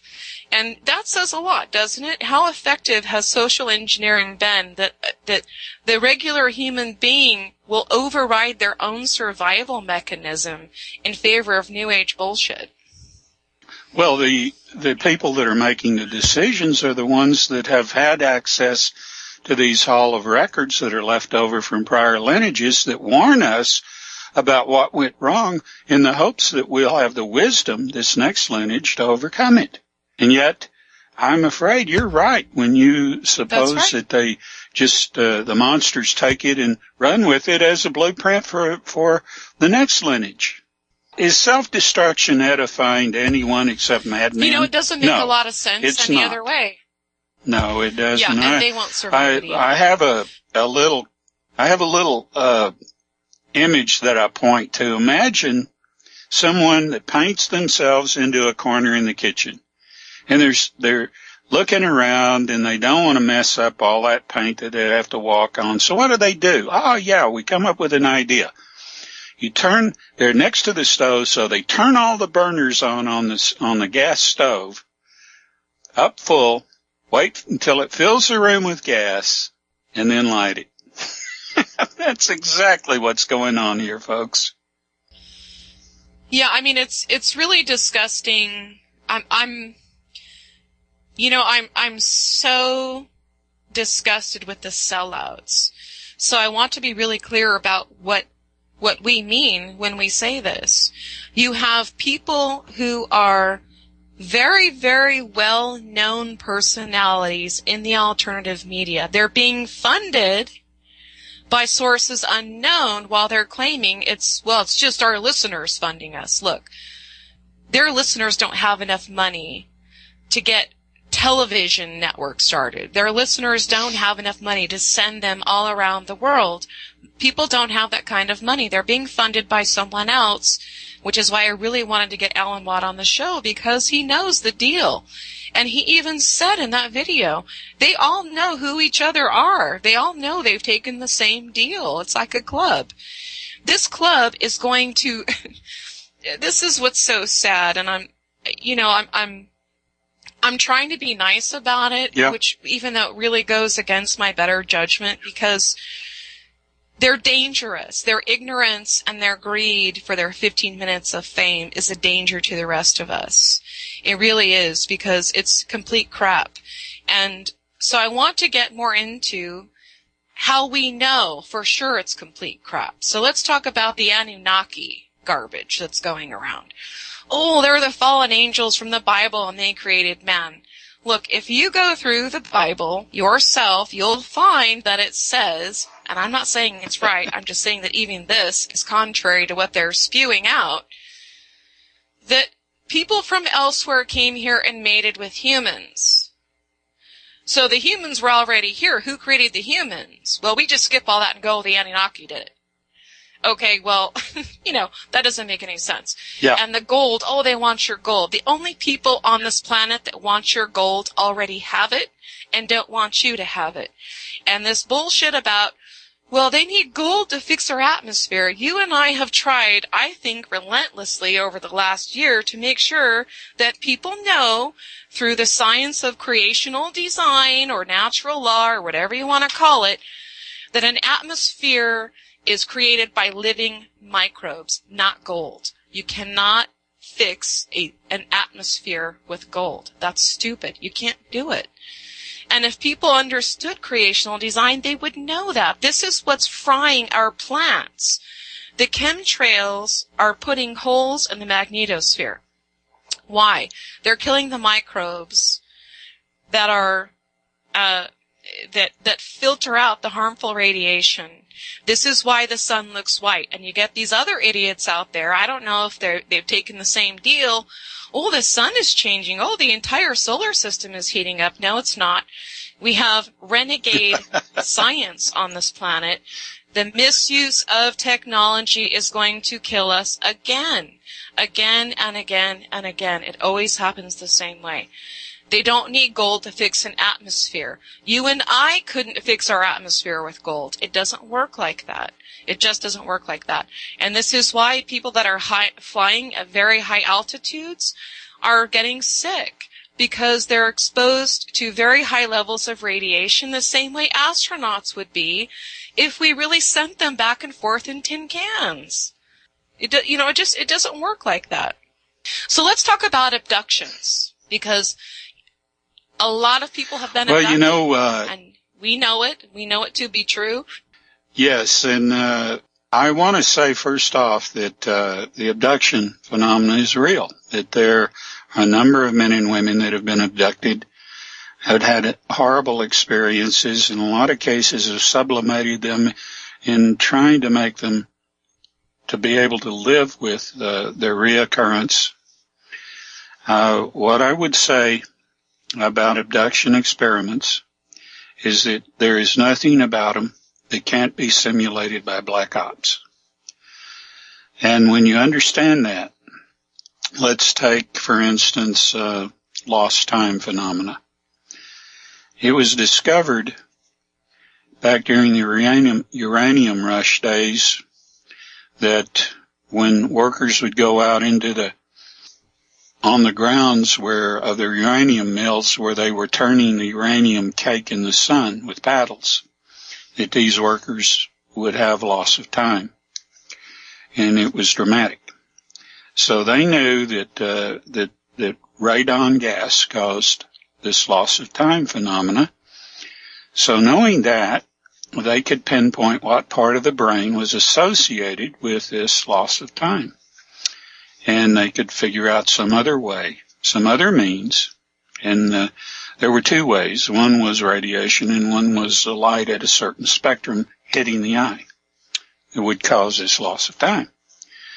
Now, the interesting thing about loss of time, it's kind of like an eraser on a chalkboard. You erase what's on the chalkboard and put what you want in on the chalkboard in its place. Well, they can do that. They can erase the mind, short-term memory loss.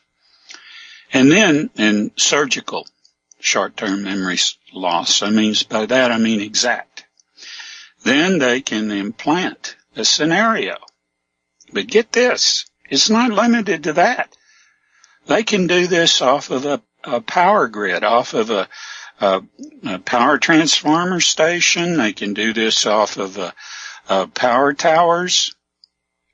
It's something that they've had the ability to do for 30 years. So the recent abductions in the last 30 years have almost virtually all been black ops, sometimes with the aid of EB craft and EBs. But it's not done for EB purpose. It's done James, why because they're experimenting with eugenics. Yes. Explain, though, James, if you wouldn't mind, why the EBs must be present when black ops are using their craft. Well, EB craft, the EBs are not engineers or scientists. They are explorers. They were made by a very elegant culture to go into deep space and to send back the information that they would find. And that's all they're good for, except they can pilot their craft and they can maintain it. And that's what they basically do. But in order for an EB is a computerized Android type. And the console that controls the craft does so through the computer network that is associated between the craft and the EB.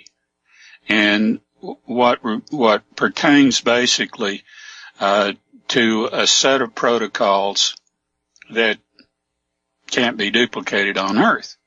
So the craft, just like Niara Isley says, the craft was piloted by an EB. It had to be. I'm sure that people that have watched some of these abduction shows where a person discusses what they saw aboard the craft and has talked to witnesses that have seen some of the material that is recovered from the crashes. And the ET craft don't crash. Or if they do crash, it would be very rare, and ET's going to recover everything they want, including other ETs. But the EB's not so, because they're expendable to each other. And if you've seen any of these, just let me interject here really quick, panel, James. Let me interject really quick here. I'm sorry, we still have the delay going on, and it's frustrating, but how many movies do we watch where it's the machines against humanity, and you hear the humans say, the difference between them and us is we recover and bury our dead. And there's a lot of truth in that. Yeah. Well, we should, by nature, have reverence for our dead, because it is a way of passing. It is we're acknowledging that they are passing somewhere else. It is a ceremony of acknowledging that, and of acknowledging what their importance was before. It's a divine respect. Of course, these critters don't have that, and that is the most notable characteristic these abductees pick up on, is the disassociation of these creatures with anything that have a personality or have any sentience at all. Sentience has personality, believe me. And yeah. the EBs interface with their craft the same way that one of your kids might interface with a video game. Only their interface is where they put their hand in the panel, and they are guiding that craft with what's inside them. They're a computer terminal. And there is a collective somewhere, although, to distill what you said, that's their secret. That's the only reason. So to distill what you've said, the reason an EB is present on an EB craft is because they're the only ones who can fly it. So that's the connection between Black Ops and EBs. Black Ops, EBs cannot tell them how to create the technology. EBs cannot show them how to pilot the technology. They weren't designed for that, which I think is brilliant by those who created them, which we can go over again if you would like to, even though we've done it before. But the fact of the matter is that abductions are Black Ops. It's Black Ops doing this. That's who's doing it. And this, so when we look back on, such and such president was visited by EBs. Well, actually they say ETs, but really we could say EBs. And they agreed to protect EBs in exchange for our DNA. Well, that's pretty much bullshit. And people have to go back to what happened with the Nazis. The Nazis were obsessed with eugenics and genetics. Absolutely obsessed. And we know through Project Paperclip that they were brought here. So when the EBs came and they wanted access to that stuff, the EBs became another tool in their toolbox to do their dastardly deeds. What's interesting about this, though, and I know that people will bring it up, and the intelligent people will bring it up, and they should bring it up. A lot of people have said, well, abductions stopped some time ago.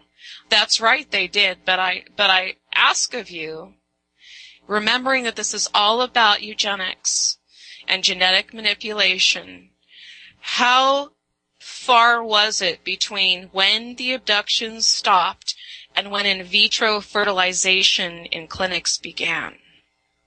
It's a good point. Yeah, in direct relationship. They have a smart technology which they intend to use during depopulation, so that they can pick and choose segments of the population that is immune to the means of depopulation. And it's based on what they've discovered and what they've learned by experiments that have been conducted on men and women in the abduction phenomena. There was even an episode, well, actually, I think more than one episode in the X-Files about this. Yeah. Do you remember? Yeah. Genetic engineering doesn't have to be done with E.B. Kraft. If you have women who are infertile because of their environment rushing in to give away their eggs, and their partners are rushing in to give away their sperm just so they can have a baby, it's all right there. They don't need E.B. Kraft to do that anymore. If you'll notice, there's been one case after another about how these places that do the in vitro fertilization are run, how they mix up the eggs and they mix up the sperm and they do all sorts of weird things, because the purpose of those places, they're opportunized by the same people that are behind the black ops. They're carrying on these experiments on unwitting mothers that want babies so bad they'll resort to using these places, and yet these women are not getting what they're told they're getting. They may go in and say, yeah, I would like sperm from this type of person. They'll get what is running with the program at the time. And so they've had all kinds of problems, lawsuits and everything. But yeah, you betcha. The problem is, the people that are behind it have all this money, and of course they can print it. They're the same people that print money. So, they don't care about lawsuits or whatever. No.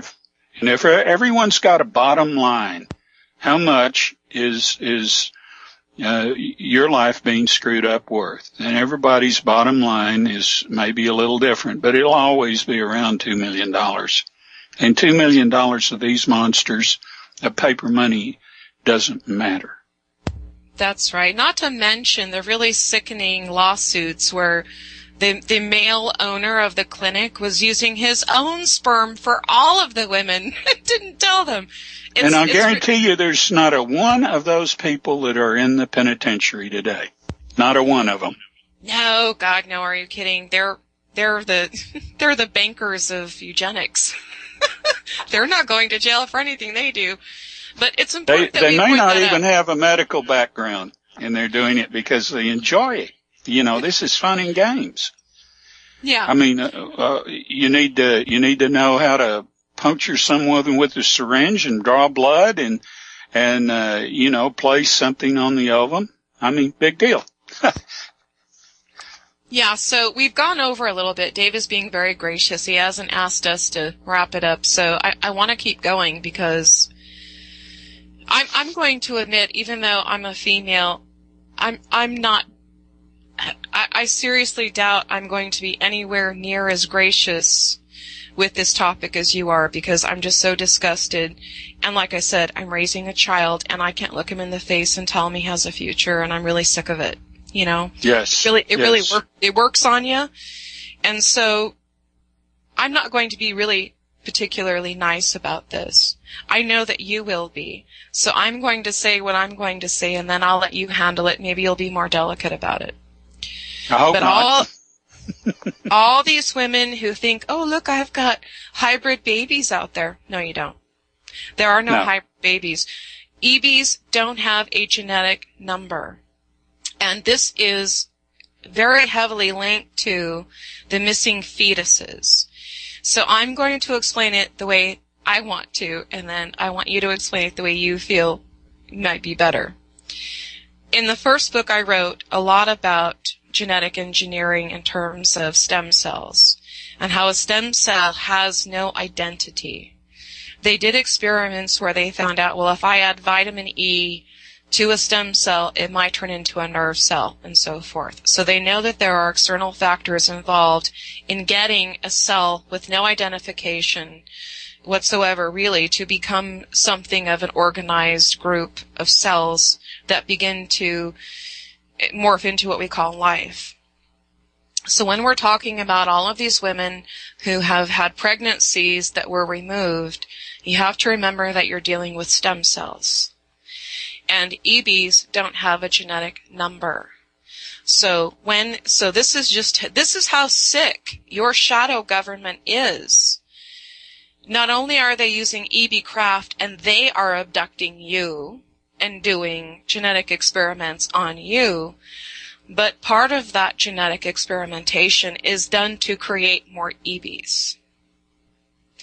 And to harvest stem cells for the elite, because they can reverse aging with them. That's exactly right. In fact, there's a man who wrote a book. His name is Kevin Trudeau, and he wrote a book called, what the hell was it? I don't know, something like Healing Secrets They Don't Want You to Know. And he talked about this, and I actually worked for a man. It was the last corporate job I ever had, and that was 10 years ago. And he and his wife, once a year, went to the Bahamas for stem cell applications to remain younger. And this fellow Kevin Trudeau talked a lot about this in his books, and in fact you've even talked about, and I don't know how many times you've talked about this, publicly, but I know you've talked about it before, that diabetes can be healed in a very similar way. Although it's not a stem cell from a fetus, you're still taking cells from one human being and putting them in another, and oh, look, the problem is fixed. So do you maybe want to explain what you've talked about, the Isle of is it Langhorne in the pancreas? Yes, it's where the insulin is produced by the cells. This method is called genetic repair, and it's been available for 40 years in some countries in Northern Europe.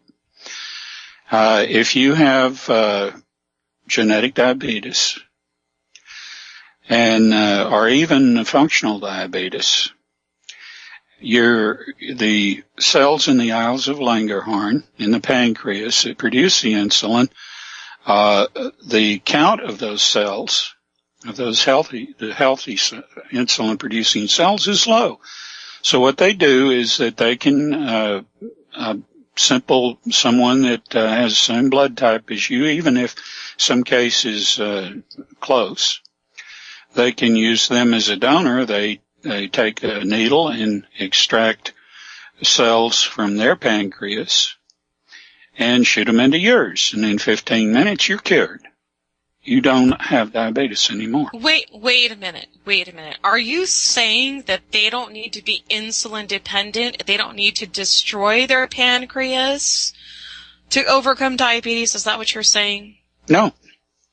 All they need is someone that'll be agreeable to donating some of their cells. It's no big deal. Doesn't harm them. That's right. But did you know Dianne Feinstein is now head of the House Intelligence Committee? Oh, my God, we're in trouble. I thought that required a brain. I thought it required a naturalized citizen. Right? Yeah. You've heard about these 3D printers, right? I mean, I haven't talked about this yet, Dave, but this will revolutionize so many different things. But these 3D printers got out, and the people were printing 3D guns, and they named one of them the Feinstein Special. And it works. It works good, yeah. All right. So anyway, back to what we were talking about before, and I do want to say, I want to defend James here because like I said, I personally have been wanting to talk about this for a very long time. Now, James has had a very different take, and he's really been much, much softer about it. And I understand why, because he used to say to me, and I hope you don't mind me sharing this, James. Well, if you do, I'm going to do it anyway, but I don't think you do. He used to say to me, look, these women have been victimized enough. And I don't want to victimize, I don't want them, he doesn't want them to feel more pain than they've already went through by knowing the truth. But I'm at a place in my life, as a mother, as a wife, as a human being, where I know we won't survive if we don't know the truth. So I'm not doing this because I want to make women who have been abducted multiple times and have had multiple fetuses removed and who have been led to believe that they're just making cosmic babies. That's a lie. And I'm not saying it's a lie to bring them more grief. I'm saying it's a lie because I want them to have a shot, a real shot at the perpetrators. And they need to know that they need to take one. It isn't right. So when we talk about stem cells, and we talk about EBs, and we talk about fetuses, we're talking about the same thing. They're babies that they thought were going to grow up and become their children, were experiments by a shadow government completely out of control. There are no hybrid children. EBs cannot procreate any more than a fetus can. It's impossible. So what are we to make then of people who, have made a really good living, let's not forget, off of saying, well, I've got 12 star children out there. It's bullshit. They don't. Look, you cannot cross a human being and an EB. You can't mate a human being with your computer. You can't do it. I don't want them to feel more pain than they've already gone through. What I want is for them to seek justice for the wrongs that were done to them. And they were wronged. There are no hybrid children. I don't care who says I've got 12 alien kids out there. No, they don't. No. But you have to remember the deal. The deal. Look, if you just include this in everything you say, we'll make sure that you get best-selling books and you get the tour, and that's what it's about. Yeah. We can't survive that. We can't survive that. It's not true. We really need to begin to understand how sick these people are. They're sick. Sick, sick, sick. They're removing unborn babies from women for their experiments. That's sickening. It's horrifying. They have to be stopped. And when people, you get these really, really wonderful people like Catherine Austin Fitz, for example. She'll talk all day long about the black budget, but she doesn't know what's in it. She knows there is one. She doesn't know what it's for. This is part of it. This is part of where it's going. These people can't remain in power anymore. They can't. We have to remove them. They can't keep pushing the buttons, because for a lot of women out there, that button meant, oh, look, you're not pregnant anymore. That's sickening. It is. It's wrong. There are no hostile ETs. But we've been bred to believe through television, right? Well, look at Star Trek. Look at Star Wars, David Icke's stupid bullshit about the evil moon matrix and the Death Star moon. That's crap. It's all crap. But they are not going to continue to be funded if they say the truth. No. That disturbs me, because if we don't have the truth, we won't survive it. No. We won't. Now, there is one kind of strange caveat when it comes to hybrid children, the way that people think of that. And we have a friend, a mutual friend, Jerry Wills, who in that sense could be considered a hybrid, in that he's half blonde and half us. That's a huge, that's a half a planet away from. Well, he's a full blonde, Crystal. Is he? I didn't know. Yeah. I thought maybe. Yeah, he's full blonde. It's just that for some reason they decided to stick him in with the population, and I will tell you, he is full-blooded blonde.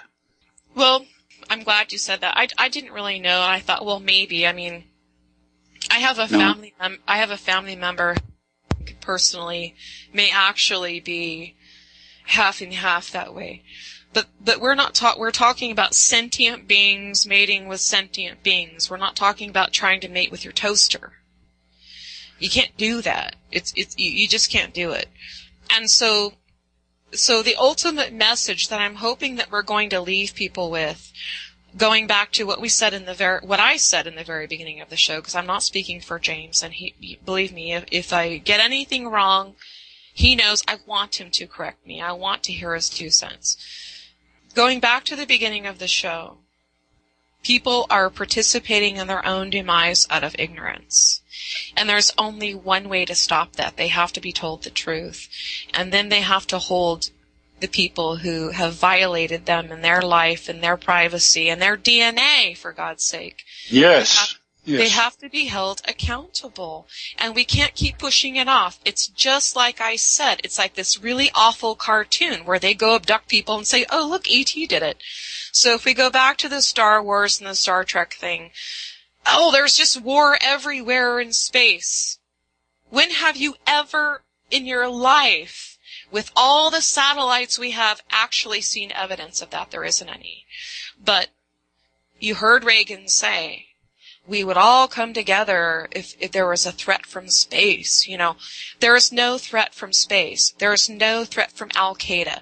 You can't go from Al-Qaeda to Space Qaeda and expect decent people to believe it. It's not true. It's the same people over and over and over again, and they just go, it's just like that story I said with the kid shooting staples at the teacher. Oh, look, he did it. And we go crucify the wrong person. We can't fix it like that. So, and we have to fix it. We have to fix it. You know, during that New Year's Eve show we did, Dave, there was a Native American on there, and I didn't hear his the entirety of his name. It was something Standing Horse. What was his name? Did I get that right? Gerald Whitehorse Standing. Oh, I'm sorry. I totally messed that up. Gerald Whitehorse Standing. I'm very sorry. But, you know, he talked about, how when you rob someone of their culture, and he was talking about Native Americans. And what I didn't get the chance to get across is their history has been stolen from them, and our history has been stolen from us. And if they weren't, we would know it was the same history. There's no Native American versus white man history. It's all been screwed up. We all have the same history. And you know, James and I have talked about this before. I've written articles about it. The reason they're hiding the archaeological finds is not just the technology. It's the records of what happened before. They don't want us to know what happened before, the way it happened, because then we would know that they're using it for a playbook. And that's really where we're at. You can't take people like Carrie Cassidy from Project Camelot seriously when out of one side of her mouth she's saying, oh, I got all these whistleblowers, they're going to fix everything. But she constantly has to bring it back to some Anunnaki bullshit. There's no Anunnaki. There's no reptilians. There's no race out there that wants what we have, because I can assure you if they did, they would already have it. And you and I would never be the wiser. You know? Long before we messed it up. Right? That's the other thing. So, yeah, so everything's destroyed, but now they want it. You know, it doesn't work like that. And the day when I go, the reptilians, it's all bullshit.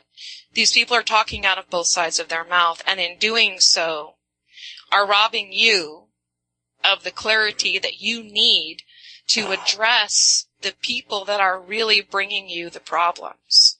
It's blame shifting. You know what they're doing, Crystal? They're competing with Hollywood. Oh, totally, yeah. Can I get my 15 minutes of fame? Yeah. And you know what really blows my mind about this, James, is that people will believe that bullshit. Or people like George Kavassilis, for God's sakes, really? That, oh, he's been to these other dimensions, and are you serious? Are you serious?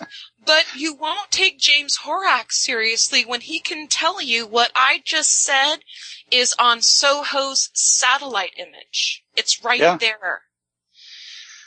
Well, I don't talk about anything I can't point to.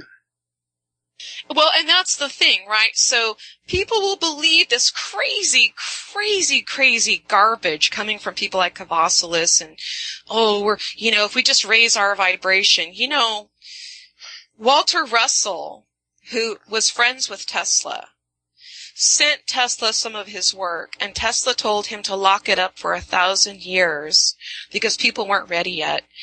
And I got his home study course a couple of years ago from a friend. And this course was designed in the 1950s, and Walter Russell was talking about how stupid people are for wanting to raise their vibration. They've been doing that forever. Have you ever seen anybody ascend? No. People think that the New Age is new. No, it's not. They've been doing this for 50 years and never got anywhere. May I say something? I absolutely agree with you.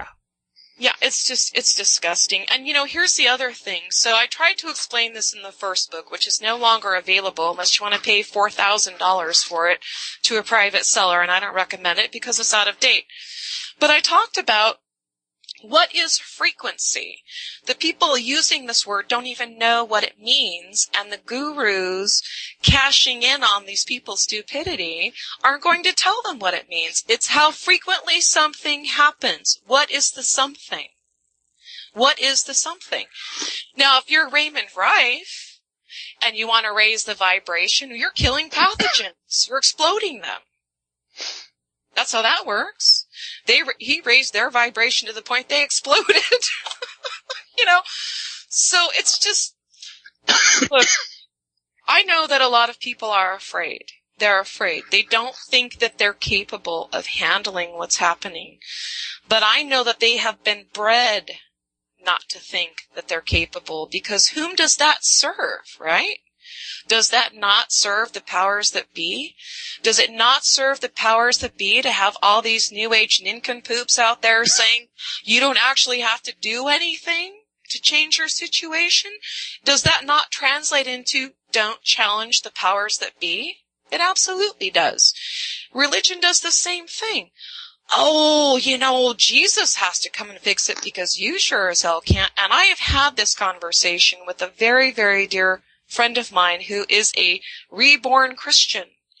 And I asked him, I said, because he's like, oh, it's written in stone, the tribulation, and we can't do anything about it. And I said, how can you sit there and do nothing? How can you do nothing? And this person said to me, oh, I fight evil every day. You see the cognitive dissonance in that. Because if we were all really fighting the little evils every day, would we have the big evils we have now? Would it have spiraled out of control to the point it is? If people just didn't throw up their hands and say, well, I looked at it and processed it, so I'm done. Well, Jesus is going to come and fix it, so I'm done. We need people to grab a bucket and help bail. The ship is sinking, and it's sinking faster than the people who realize it's sinking can bail the water out. And so this, for me, is a big part of why I even do these shows. What's in the way? The social engineering, which is mind control, which is basically what we said earlier. Your perceptions are not your own. Your conclusions are not your own. You are being managed. You are being handled. And you're being handled in ways that are going to keep you participating in your own demise out of ignorance so that you won't fight back. You gotta start fighting back. I can't fix it by myself. James can't fix it by himself. People have to know what's going on. Enough people have to know what's going on that there are enough of us bailing water that we can get the boat to shore. And we can't do it with all the garbage that's going on. So the reality is that black ops are behind the abductions. They're the ones doing it. They use the EVs as another tool in their toolbox. The EVs have abilities that they don't have as far as their ability for mind control. And not only that, but James has some really interesting insights, because this is another interesting thing that I got from Carla Turner's work that I was fortunate enough to have read before I met James. Carla Turner recounted, I don't know if you're familiar with her, Dave, or even the listeners, but she was in the abduction field and she was a speaker. And she was talking about a time when she had people over at her home when there was an abduction going on, But so there was somebody, she had people staying over, kind of like Whitley Strieber used to, hey, look, come and experience the weirdness with me. Somebody was at her home in a bedroom and they were yelling for help. And they said that they could see through the ceiling and that there was a helicopter, but that was the only person in the room who could see it, which meant it wasn't real. It was being done in the mind. Otherwise, everybody would have seen it. James has some really interesting things to say about this in terms of power, dirty power, how things can be transmitted. And if you would like to share a little bit of that with us here, I think that would be great, James. The phenomena of the ET abduction takes several forms. There's the shadow people, the MIB, the illusion of other types of life forms, the thin, tall, almost insect-like looking EB. All of these add to the fear factor. All of these are designed to help implement whatever they want to turn this into later on, like the hostile ET thesis, which they want more than anything. And they have paid a great many people in the alternative media to peddle this. They've assured them their books would be published. They're assured them they'd have speaking engagements. That's how the cottage industry works, in the alternative media, in the ufology media, both. So with the shadow people, they can expose you to a wavelength of light where you can't really see what's going on. And you see, in this instance, the people that have had these experiences with the shadow people only see them as a reflection off a television screen, a television that's turned off, or a mirror or something. That what they'll see is generally a figure of an EB. Now, that may or may not, an EB may or may not be associated with that in particular. It may be a projection of how they interpret it because that's what they've been fed for 40 years now, the EB. The EB is the ET. So, all of this goes right back to psychic blinding and also a psychic image that's already imprinted on the mind. We have, humans here have an inability to see very well something that they're not prepared to understand. They have, their mind will jump into a safety net, or it will recreate something to fit what they're familiar with, because it's like a fainting. When do you faint? You faint whenever something makes you so uncomfortable that the mind goes into overload.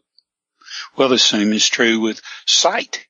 When you see something that is so far out there, that is so terrifying to you, you can do the same thing, but you won't faint. What you do is you just blot it out, and the mind rebuilds it to fit whatever you're comfortable with or more comfortable with. So there are a lot of people that when they go to recover lost memories with a psychologist or psychiatrist or hypnotherapist, when they go in, this person may have had experience with abductees and may not have. But I have suggested over and over again, because of my experience with dealing with several hypnotherapists when I was on a mind control forum, that these people are approached sooner or later by covert black ops and said, you need to do our follow-up for us if you want to stay in business. You don't want any trouble. And I think there is a quantity of them that do. And one of the reasons I say this is when I was on this particular forum, it's called Mind Control L. When I was on it, there were a number of very well-known hypnotherapists, and one day I sent an email to 5 or 6 of them. At the same time, I'll ask the same question. How many of your abductees who had their abduction experience within so many yards of the power grid. None of them would answer me or have anything to do with me after I asked that question. I thought that was suspicious. Wasn't decisive in any way, but it started me looking more and more into what they were doing. I read some of their books, read some of the things about them, but more importantly, I met a lot of the ladies that were being treated by them. And after talking with them, they began to see some things that they had already become suspicious about.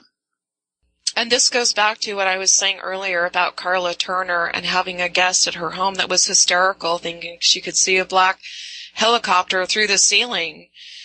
She was the only one who could see it. She was the only one being targeted. So these are not necessarily real events. But in order to sell the hostile alien thesis, they need to be perceived as real events. And I think it's really interesting, too, what James said about, or has said about, not in this show, and I would like him to talk about it a little bit, about the type of electricity we're using and how it's too close to our own human thought patterns. And before you get into that, though, I do want to emphasize again that we're talking about misuse of technology, misuse of technology, misuse of technology. And where James and I really meet on common ground is not just that we're going to, if we don't address these things and hold these people accountable, that we're going to see the extinction of the human race for the final time. It's more than that. It's more about the mechanisms involved that people need to begin to see through to take their power, to take their mind back. Their mind has not been their own. And they don't know that because they're not familiar with social engineering. They don't understand how manufactured consensus works. They don't know that their thoughts aren't their own. And that's what we need to change. And the way electricity is used, this is really interesting. I've never felt this before. It's kind of a weird thing, and people can disregard it if they want to, but there has been this massive superstorm we had, the polar vortex, they're just making stuff up now. It's really pathetic for, what they're doing. Like a polar vortex is normal, right? So it's a new term it's the new normal. Yeah. Well, we won't survive that. So we need to make sure that that does not become the new normal. But, when you look at all these things, at the end of the day, aside from we're perishing for lack of knowledge, we have to understand that the people that are in charge are eugenicists. They are elite psychopaths who believe that we're their property, and not just not their property in the way, oh, look, I have this golden goose. No, we're not their golden goose. We're the pain in the asses that want clean water and clean air. I mean, how terrible are we? I mean, this is so prolific throughout the entire mentality, what we call the New World Order and where they're going. It's like the military-industrial complex, people say when all you have is a hammer, everything looks like a nail. When all you are is an elitist trying to hang on to your power, all you see is, how can I depopulate the slaves? And this is really what it really boils down to in the end, even the abductions by black ops and not ET. But if you wouldn't mind explaining the dirty electricity, because this past week, with what they've done, and it was absolutely HARP, and it's always the same signature, because when we talk about the abuse of technology, we're talking about creational design. It's always creational design. That is the technology. So you see that they're learning how to decode it and reprogram it. And this is how, a bunch of do-gooders, funded by the New World Order, went into Africa and gave only the women, quote, tetanus vaccines. But those vaccines went in, reprogrammed their biological code, and now their body will actually attack a pregnancy and they're sterile. So you see them decoding creational design, not so that we can work with it, but so that they can weaponize it. And that's really important. And I don't know that the dirty electricity is a symptom of ignorance or intent, but I can tell you that and this is the first time I've ever experienced this, the last week, I've been on a very regular schedule, and the last week I couldn't sleep. And so, and I'm laying there in bed and I'm trying to sleep, but I can feel like I'm being electrically charged, but it feels dirty. The energy is dirty. I don't really know how else to explain it. It's a dirty energy. It's not working with my biological processes. It's working against it. And I really, really felt it. So tell us what you can, James, about the type of electricity we're using, and also how that may or may not be linked to how they're able to transmit scenarios into a person's mind through power lines. It's pretty much the same way that you would put a DVD into a DVD player. It is read, creates a field, and everything's in that field. It's not on the DVD anymore, it's in the field. So it's similar to an RF, radio frequency field, which is read by your monitor, picked up, transmitted into photoelectric cells that you can see, and which have paint to them corresponding to the digital readout on the RF field. So that's pretty much what's going on with the mind. If you know how to project transmission wave that can be read a certain way in a receiver, and the mind is a receiver. It began with their obsession to interface human mind with the computer and went on from there. I personally feel, I don't know for certain, but I personally feel that they could interface the human mind with the human field as early as 1990. And I wrote an article on how it could be done and published it in UFO Digest. But I want to give, before I get into how electricity and electric fields can affect mind, I want to get into the Eldridge. A lot of people don't want to think about the Philadelphia experiment being real, but it was real. I can say that from personal experience because I know I had contact with some of the people that were involved as victims of the Philadelphia experiment. And well, that's because you were working at the library and would read to them, right? Well, I was in the Philadelphia Naval Hospital, and I was in the Navy, and I'd been sent back from Japan and then flown across the country to the Philadelphia Naval Hospital instead of being treated on the West Coast where I was stationed or operating out of, which a lot of people will find strange. And when I got there, I was given a job as assistant librarian. I worked for a very wonderful lady. And I also worked the medical library. And one day, Mary Contreras was the librarian's name, very sweet lady, asked me would I be interested in reading to some people. They might appreciate it greatly. I said, yeah. So that's how I got involved with some of these people that were on the Eldridge. And that being said, let me say this. the generators that were built for that experiment. And they were told they were going to try to achieve invisibility.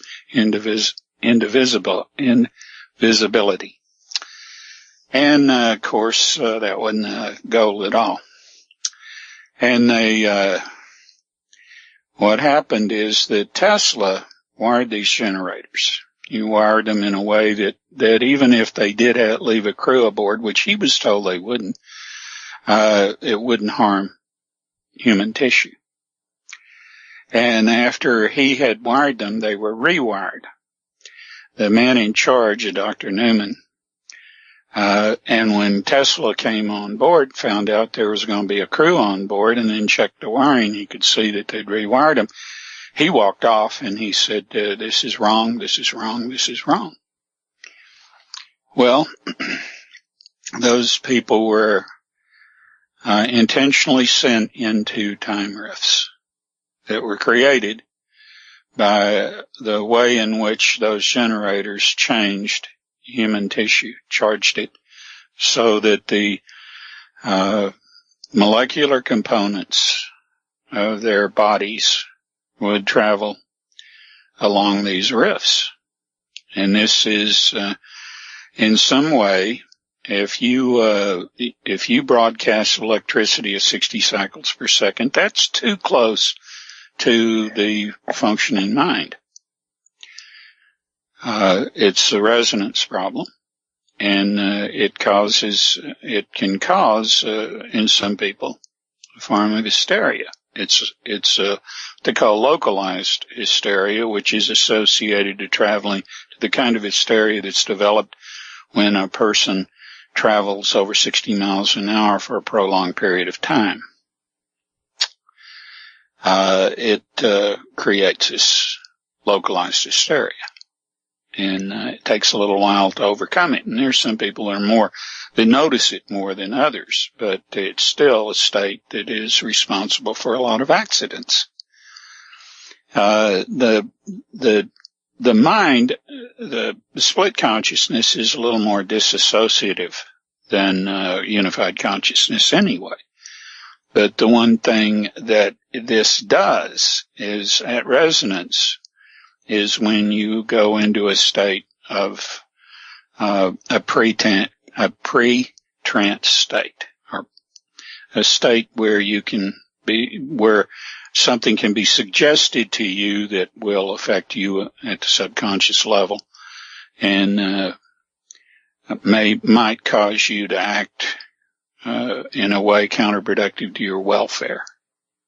So what happened in the Philadelphia experiment was an intentional experiment to test for the interdimensionalism that was suspected to exist with a split consciousness, and it actually achieved travel. In really horrific ways. Really horrific ways. Yeah. Yeah. It changed the molecular, not only changed the molecular composition of the people, but it caused it to interact with bulkheads, and some of these people actually were conjoined. Just horrible experience. And when I met them, they had had surgeries, they had had every care taken for them. They were well provided for, as well as could be. But maybe because they still were interested in studying them, because they had been where no one had been before. And there were after effects. Oh yeah. Yeah, there were. These people were otherworldly. Let me put it that way. They were kind of like in between two worlds. Were these people a true interpretation of what happens if you raise your vibration? Now that isn't funny, Crystal. That's I know. Look, I'm being a smart ass just because you're it's being so a smart. pathetic. Yes, you are. Yes, you are. It's Well, I'll tell you what. I cared a great deal for them. I didn't talk about them until just a couple of years ago when I was on the Kevin Smith show, and I had talked about them to Kevin, and Kevin said, how do you feel about talking about them? I said, well, it's been all this time. This happened to me back in 1962, 63. So I felt like I could talk about them. And, I mean, I felt an emotional tie with them. I go up and read to them. Well, you give a damn about the human condition, which sets you apart automatically in this day and age. But how does that equate to transmitting scenarios from power lines? It is the same kind of energy, basically. What you're doing is, they're matching. All they have to do is match, a form of field between they've got all this power coming off this power source, and they can generate a scenario in a field, and it's in range of the mind. And of course they've already they've already started this pre-trance state. It could be a form of radiation. It could be any number of things, but they target specific people. Generally, these are people that have already had some kind of experience preparatory to setting them up for this. I doubt that it would be done on a first-time basis. That they had already had.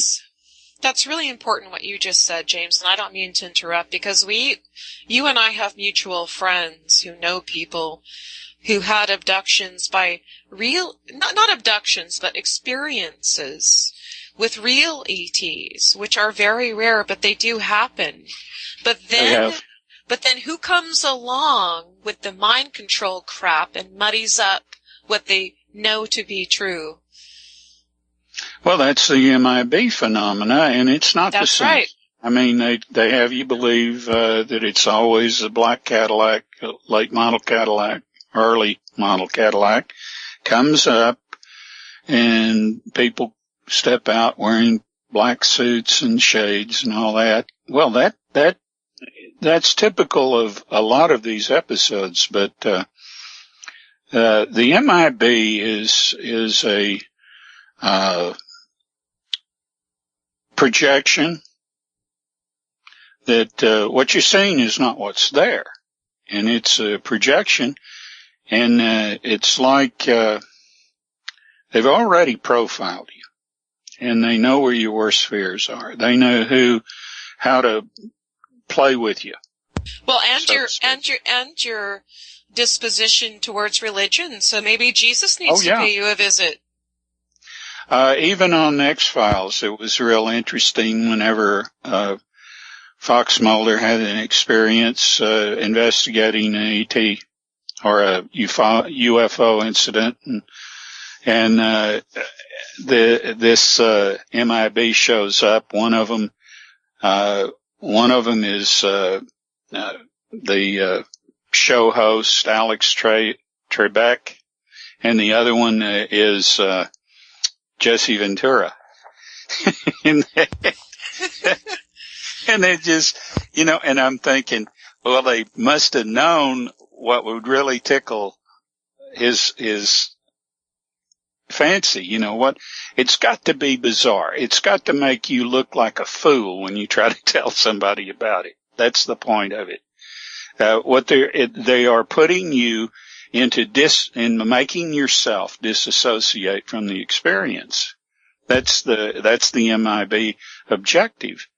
And I've, now with me, I see, I've had that, attempt on me before. And of course, I see what's there. I can't be hypnotized. I see what's there for what it is. And they turn and run and hide. But, my first experience with one of these projectors, a person that could project a MIB experience, was when I was coming back from emergency leave. Right after boot camp, I went on a ship, and I was on a ship a few months, and my grandfather died. So I was trying to get to him before he died, when I was coming back to the ship, had a layover in Albuquerque, and I met this guy. And he was amazed that I could see him for what he really was. And so he was kind of fascinated, sat down, and we started talking, and it got into a really bizarre conversation. Well, I didn't give him my name. He didn't give me his. Later on, I found out who he was because he lived here in Fort Worth. He had died, and his niece that had inherited his estate came into a shop a friend of mine was working in, and asked the guy that had the shop, do you know anybody who knows anything about Oriental antiques? I just inherited this house, and it's full of Oriental antiques, and I want to remodel the house, redecorate it, and I thought maybe I could sell some of the antiques for the money. And so I went over there, and when I walked in the house, I saw this same MIB's picture on the dresser when I walked through the bedroom. And that's when I learned that this guy was a magician. He was longest standing president of the International Magician Guild, a real socialite here in Fort Worth, had a stage in his home where he performed for the elite of Fort Worth. And when I started asking about him, in magician circles, I found out that was a big no-no. They were uptight about that I even knew his name. And this is, this is something that it took me a while to understand, because I don't have abduction experiences in my life. I have extended family members who do, but I don't. Is that, first of all, I can tell you why you don't, Crystal. Oh, tell me. I would like to know. You own your own mind. One of the very few people I know that absolutely do own their own mind. You bet your ass I do, and I'm really protective of it. My mind is mine. Stay out of it. And that's one of the reasons, and a lot of people don't understand this. For a, quote, public figure, I'm very private. My mind is mine. I share what I want to share, and I share what I believe will help us have a future, and that should be enough for people. And if it isn't, there's not much more I can do about it. So, my mind is mine. Stay out of it. Yeah. You could get along with off-Earth people very well. I would, you know what? I've come to understand, especially after I wrote the second book, that I have an awful lot in common with off-Earth people, because I already understand why they don't have the same sense of humor we do, which I wrote about in the second book. Because our humor here as human beings is based on our folly. And once we outgrow it, what we view as humor will go by the wayside. We will have far more important things to do. That old saying, well, if you're going to tell people the truth, you better make them laugh. So there's a need, a very real need for comedian. I love witty people. They're my favorite because, in my mind, they're the most intelligent. They get it. But I can understand that if we, because, the wit is based on helping people make fun of themselves for their own stupidity so that they'll outgrow it. So when we outgrow it, there won't be need for the kind of humor that we have. It will be very different. And I'm very much looking forward to that day. And that's a big part of, timing is everything. I have wanted to get this out in the open for so long, and we tried with Randy Moggins. Didn't go very well, but we tried. But it's really important that we get it out, especially now, because we have the Fukushima thing happening. And, why is that important? There's he was a Canadian prime minister. He's like 90 years old. And when he first came out, I don't know his name. I'm bad with names. Hellyer. Okay, Hellyer. When he first came out, I could tell instantly that the moment he tried to come out and tell his story, the New Agers grabbed a hold of him and fed him a bunch of bullshit. But now, he's worked through that, and has publicly said recently that they have technology that they would give us to make our world better if we could just get our act together. That's right. Getting our act together means we civilize the technology.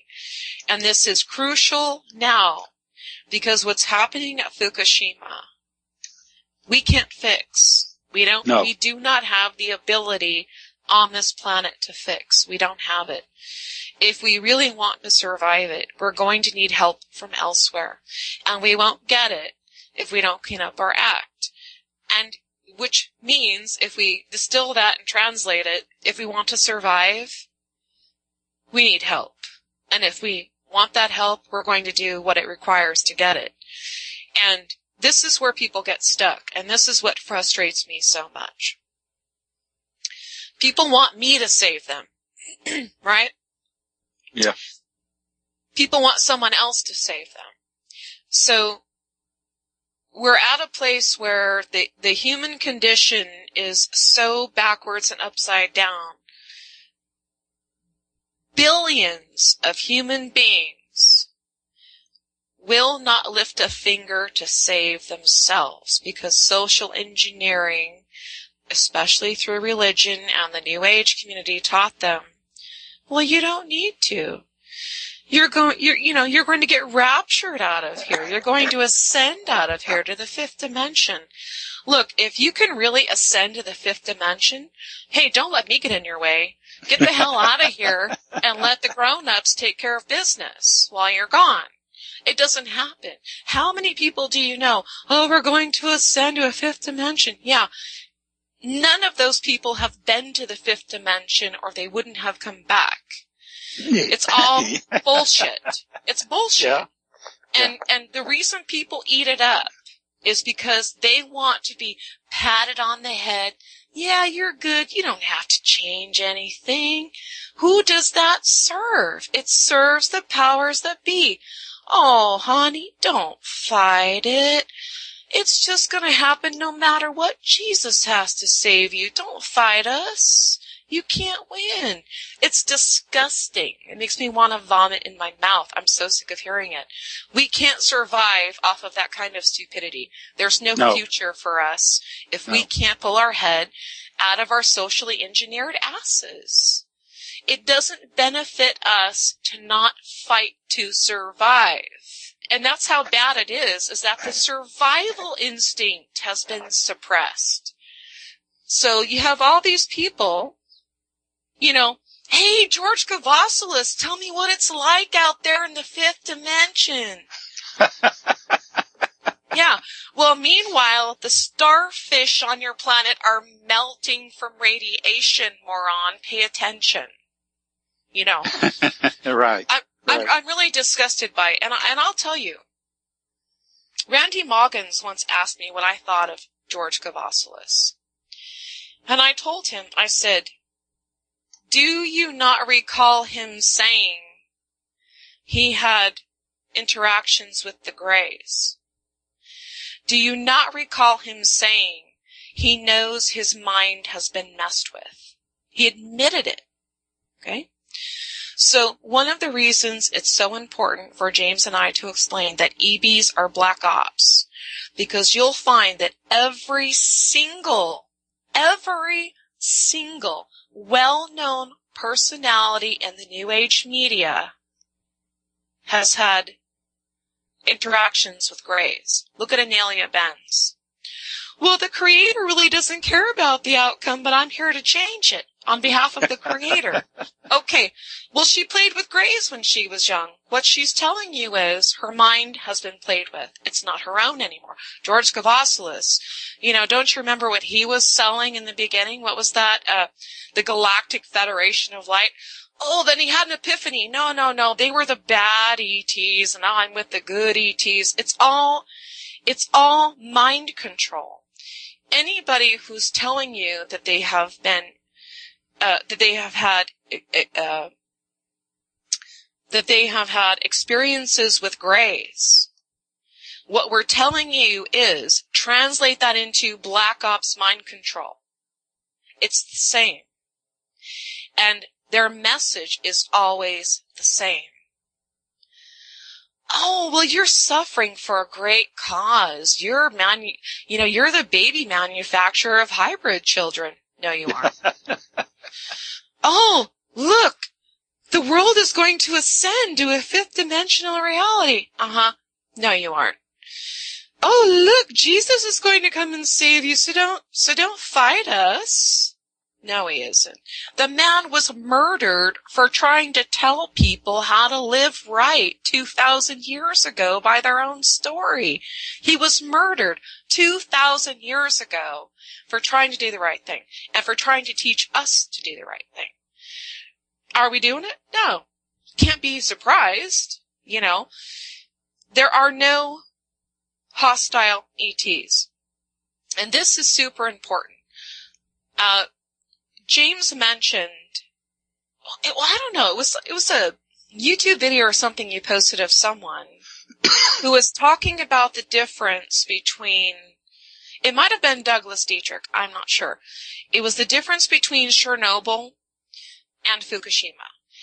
When Chernobyl happened, there was a lot of ET involvement in that. With Fukushima, there was in the beginning, but there's not anymore because we aren't saving ourselves. And look, we all know this story. It's not, look, this isn't rocket science. You just have to get your head out of the New Age ninnies behind long enough to face reality. And the reality is, Fukushima is burning and burning and burning and burning. Starfish don't melt. That's not normal. And you see this jackass, Benjamin Fulford, and all of his idiot minions put out this thing today about how we're just fearmonger alarmists. Right, because starfish melt all the time. It's disgusting. It's absolutely disgusting. These people are encouraging you to participate in your own demise out of ignorance for $1 and for their 15 minutes of fame. You don't owe them a goddamn thing. You owe your children and your grandchildren a whole hell of a lot, including yourself, and that's a future. And if these people can't get with the program, then you need to get them out of the way. And that's the reality of our reality. Amen. I love this. It's disgusting. So do I, because I'm right there with you. Right on. So you have a bucket in your hand and your back is tired from bailing because all the other people won't help, right? Yeah. Yeah, and I got a big bucket, too. I do too, and I've got one for each hand, and I'm tired. And, part of me doesn't even want to bail for these moral imbeciles. But I can't survive if I don't. That's right. That's right. I know it.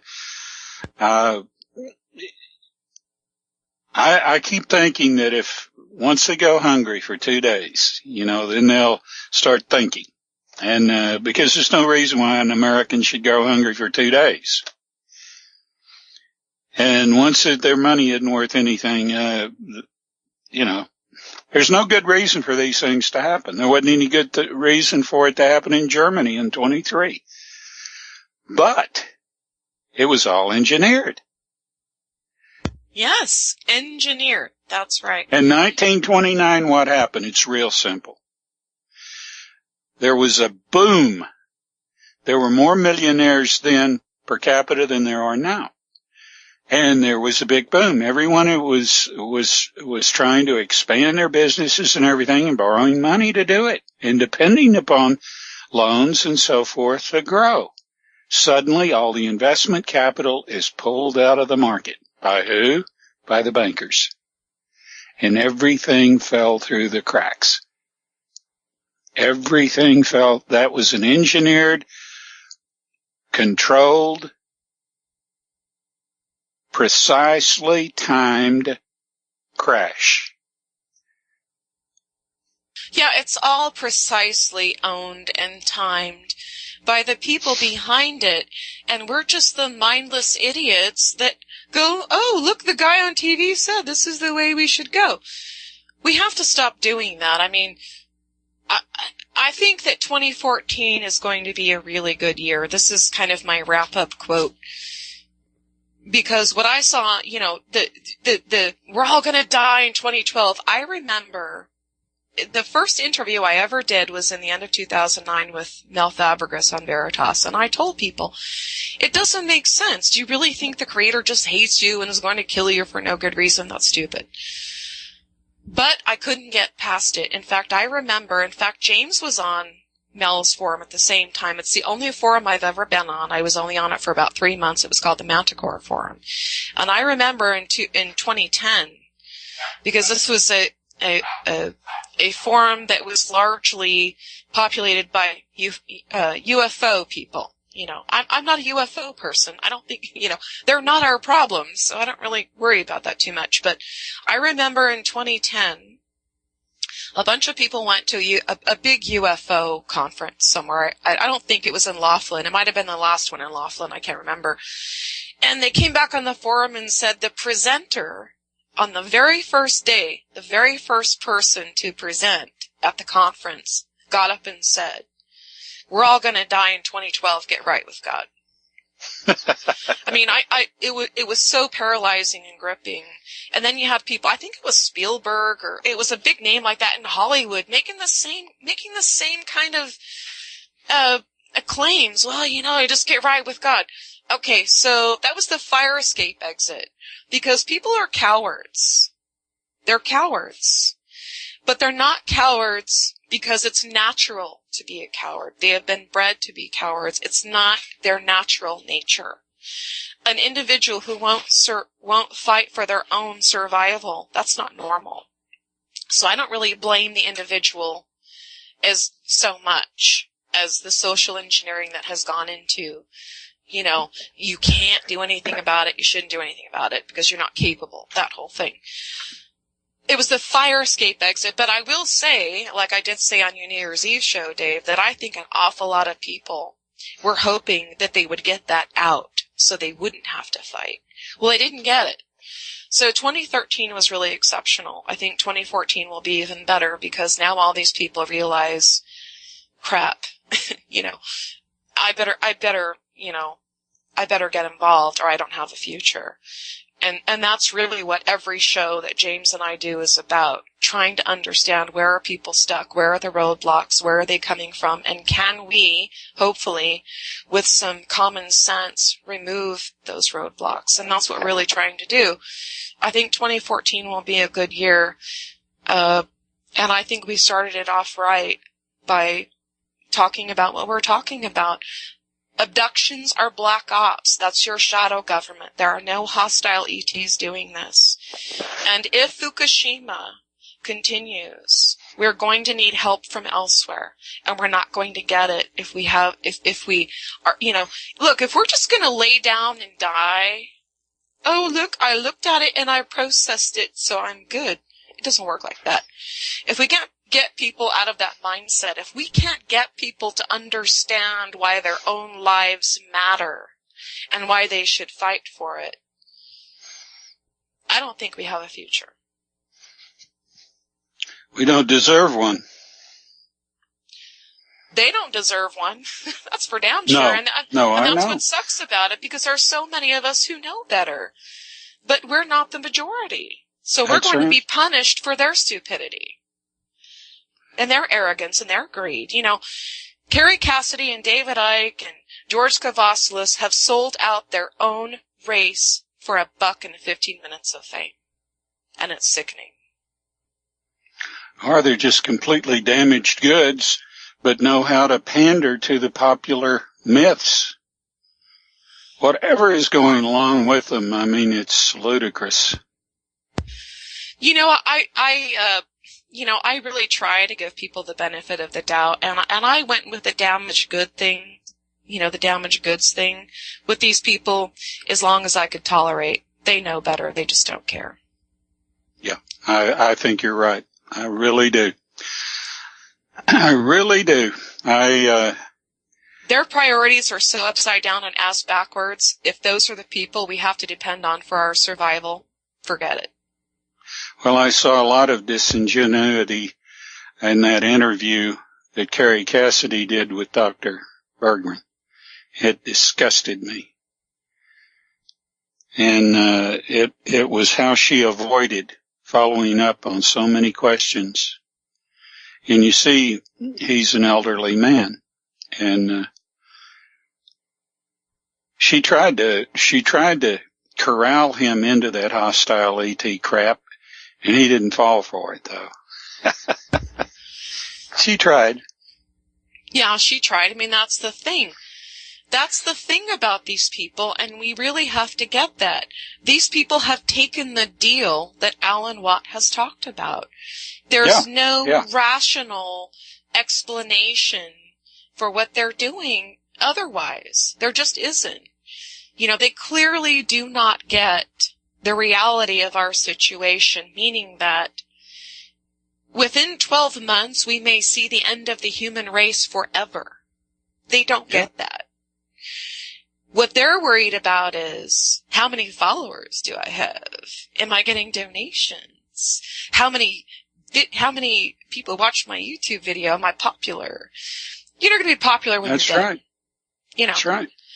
So we just have to get that straight. And so, and you know, I just really love being on your network, Dave, because you don't give us any flack about anything we say. And I really appreciate that, because we have tried, James and I have tried, and you feel like you're stepping on eggshells, you know, with show hosts, because you can't go farther than they want to go or are paid to go.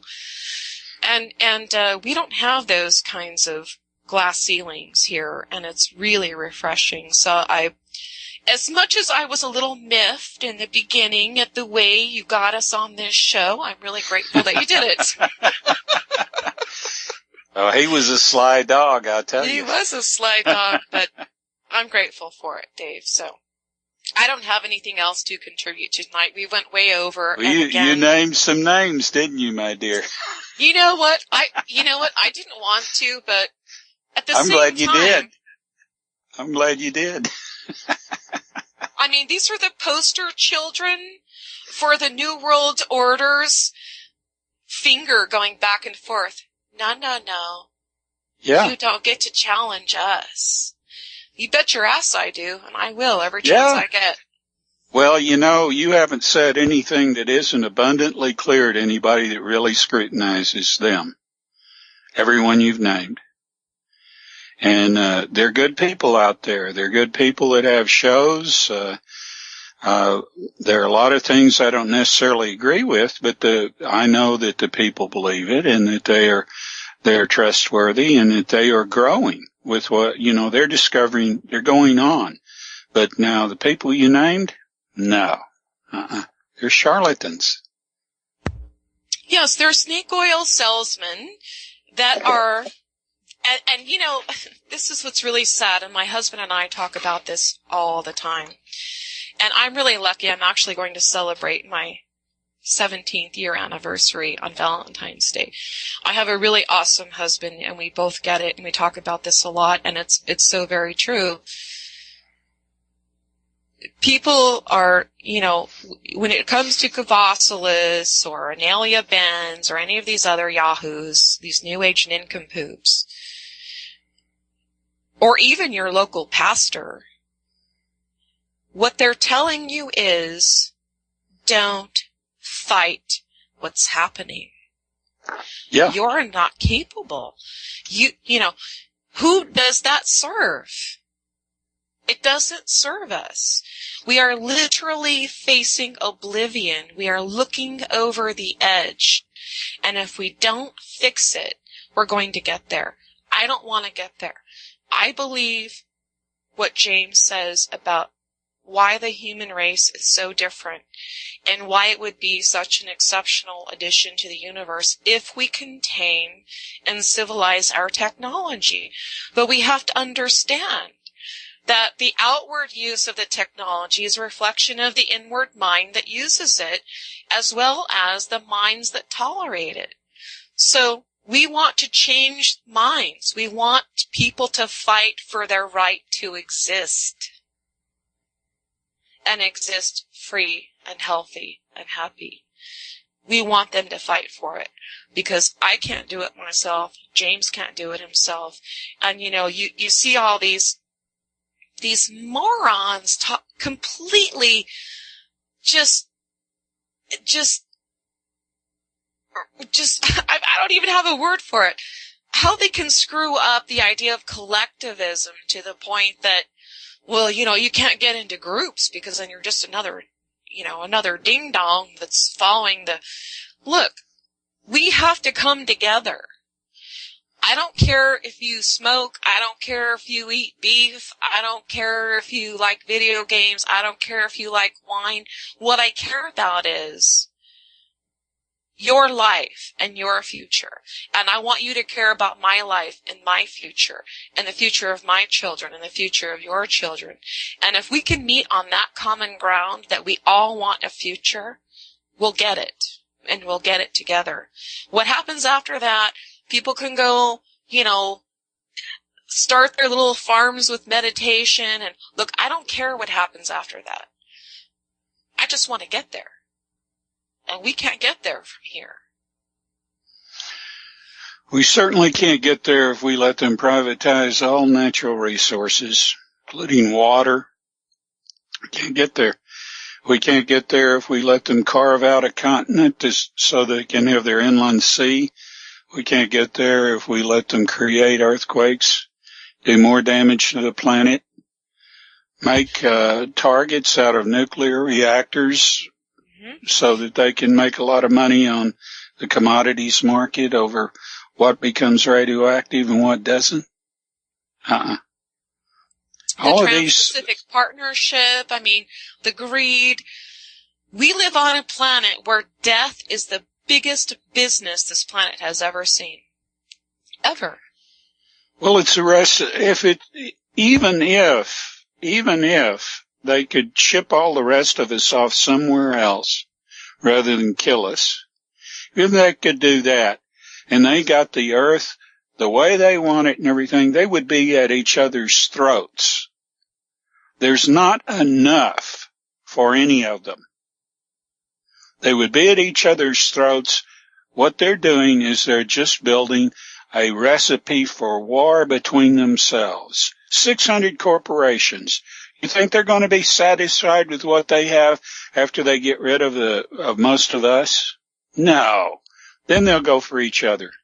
That's right.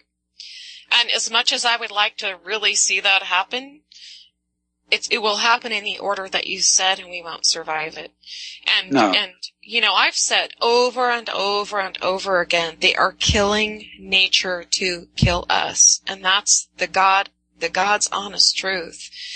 And from what I could glean, from what little value I could find in videos of the report from Iron Mountain, this was part of the plan, that they wanted people to believe the environment was really destroyed, so that people, that was the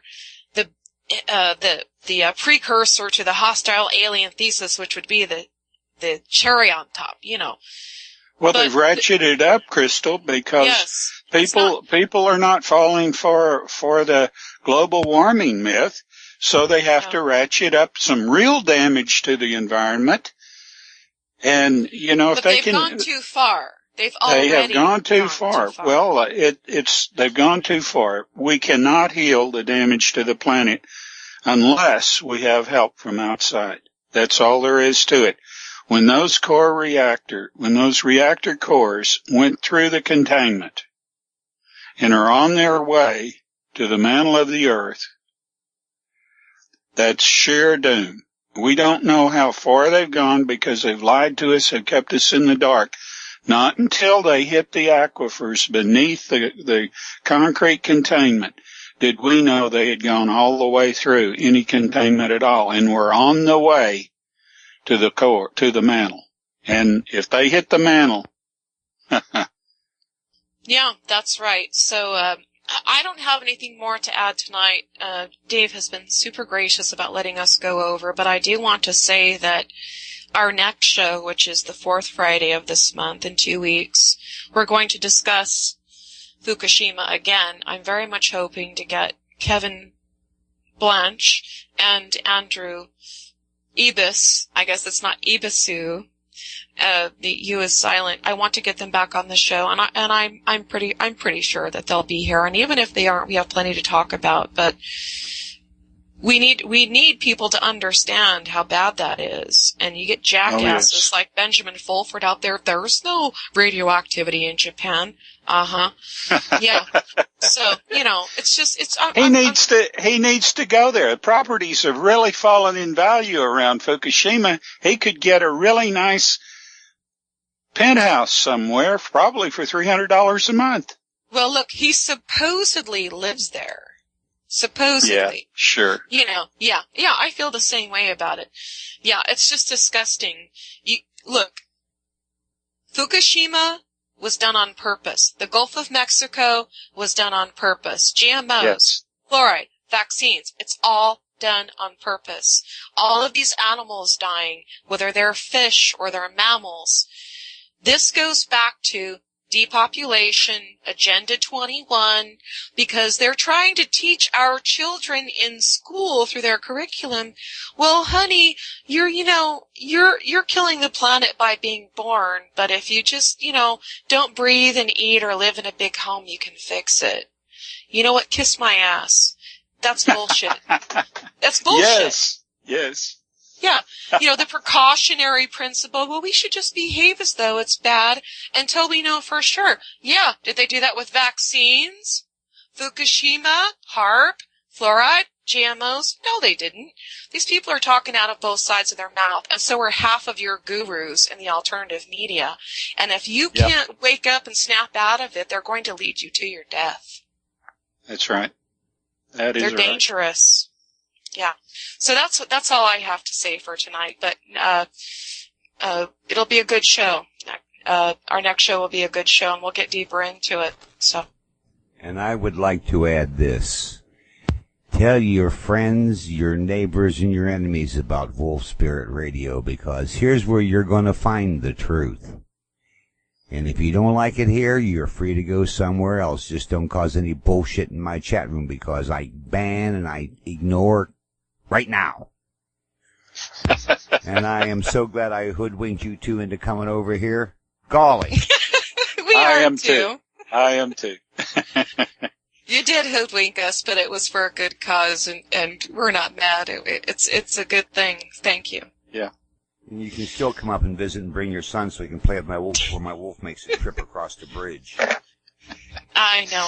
I will do my best. I actually don't have a car. We have one vehicle. It's for our business. So, I live a simple life. I really do. I don't have money coming out of my ears. We go without a lot so that I can do what I do. But if it works, I get a future. So that's okay with me. If you two are ready to wrap it up, I have just the going out song by John Trudeau called "It Is What It Is." I like it. You ready Very to good. go? Good night, my friends. We'll see you in 2 weeks, folks. Perfect. It is what it is. So no use in wishing, hoping, and wanting. And those if only and those coulda, shoulda, and wouldas are just troubles for the head. And crying around about most anything is just a waste of tears. It is what it is. It is what it is. Life doesn't put anything in front of us that we can't handle. It's all in the handling. Coherent or incoherent. Clarity or chaos.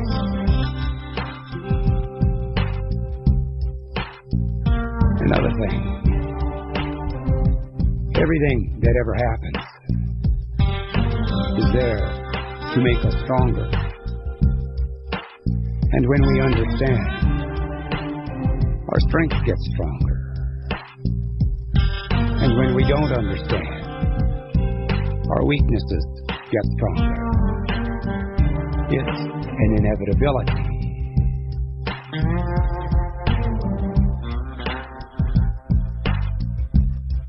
It is what it is. It is what it is.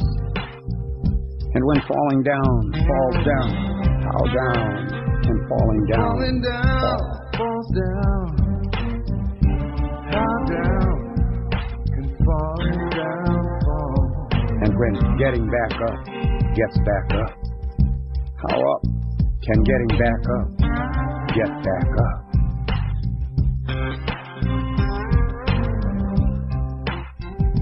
In the reality of being, reality waits for human recognition to recognize the power of intelligence clearly used is a way of seeing, curing, healing spirit.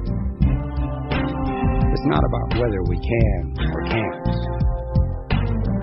It's about whether we will or we won't. It is what it is.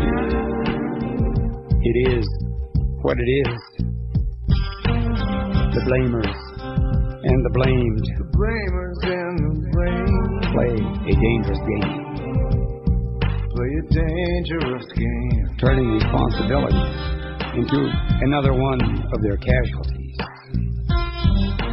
inside of ourselves and amongst ourselves, desperating while hidden behind the light cast by our shadows. Life holds its breath, and alive wants us to live the gift we were given. It's a decision we make. it is what it is. It is what it is. So no use in wishing, hoping, and wanting. And those if only, and those coulda, shoulda, and wouldas are just troubles for the head. And crying around about most anything is just a waste of tears. It is what it is. It is what it is.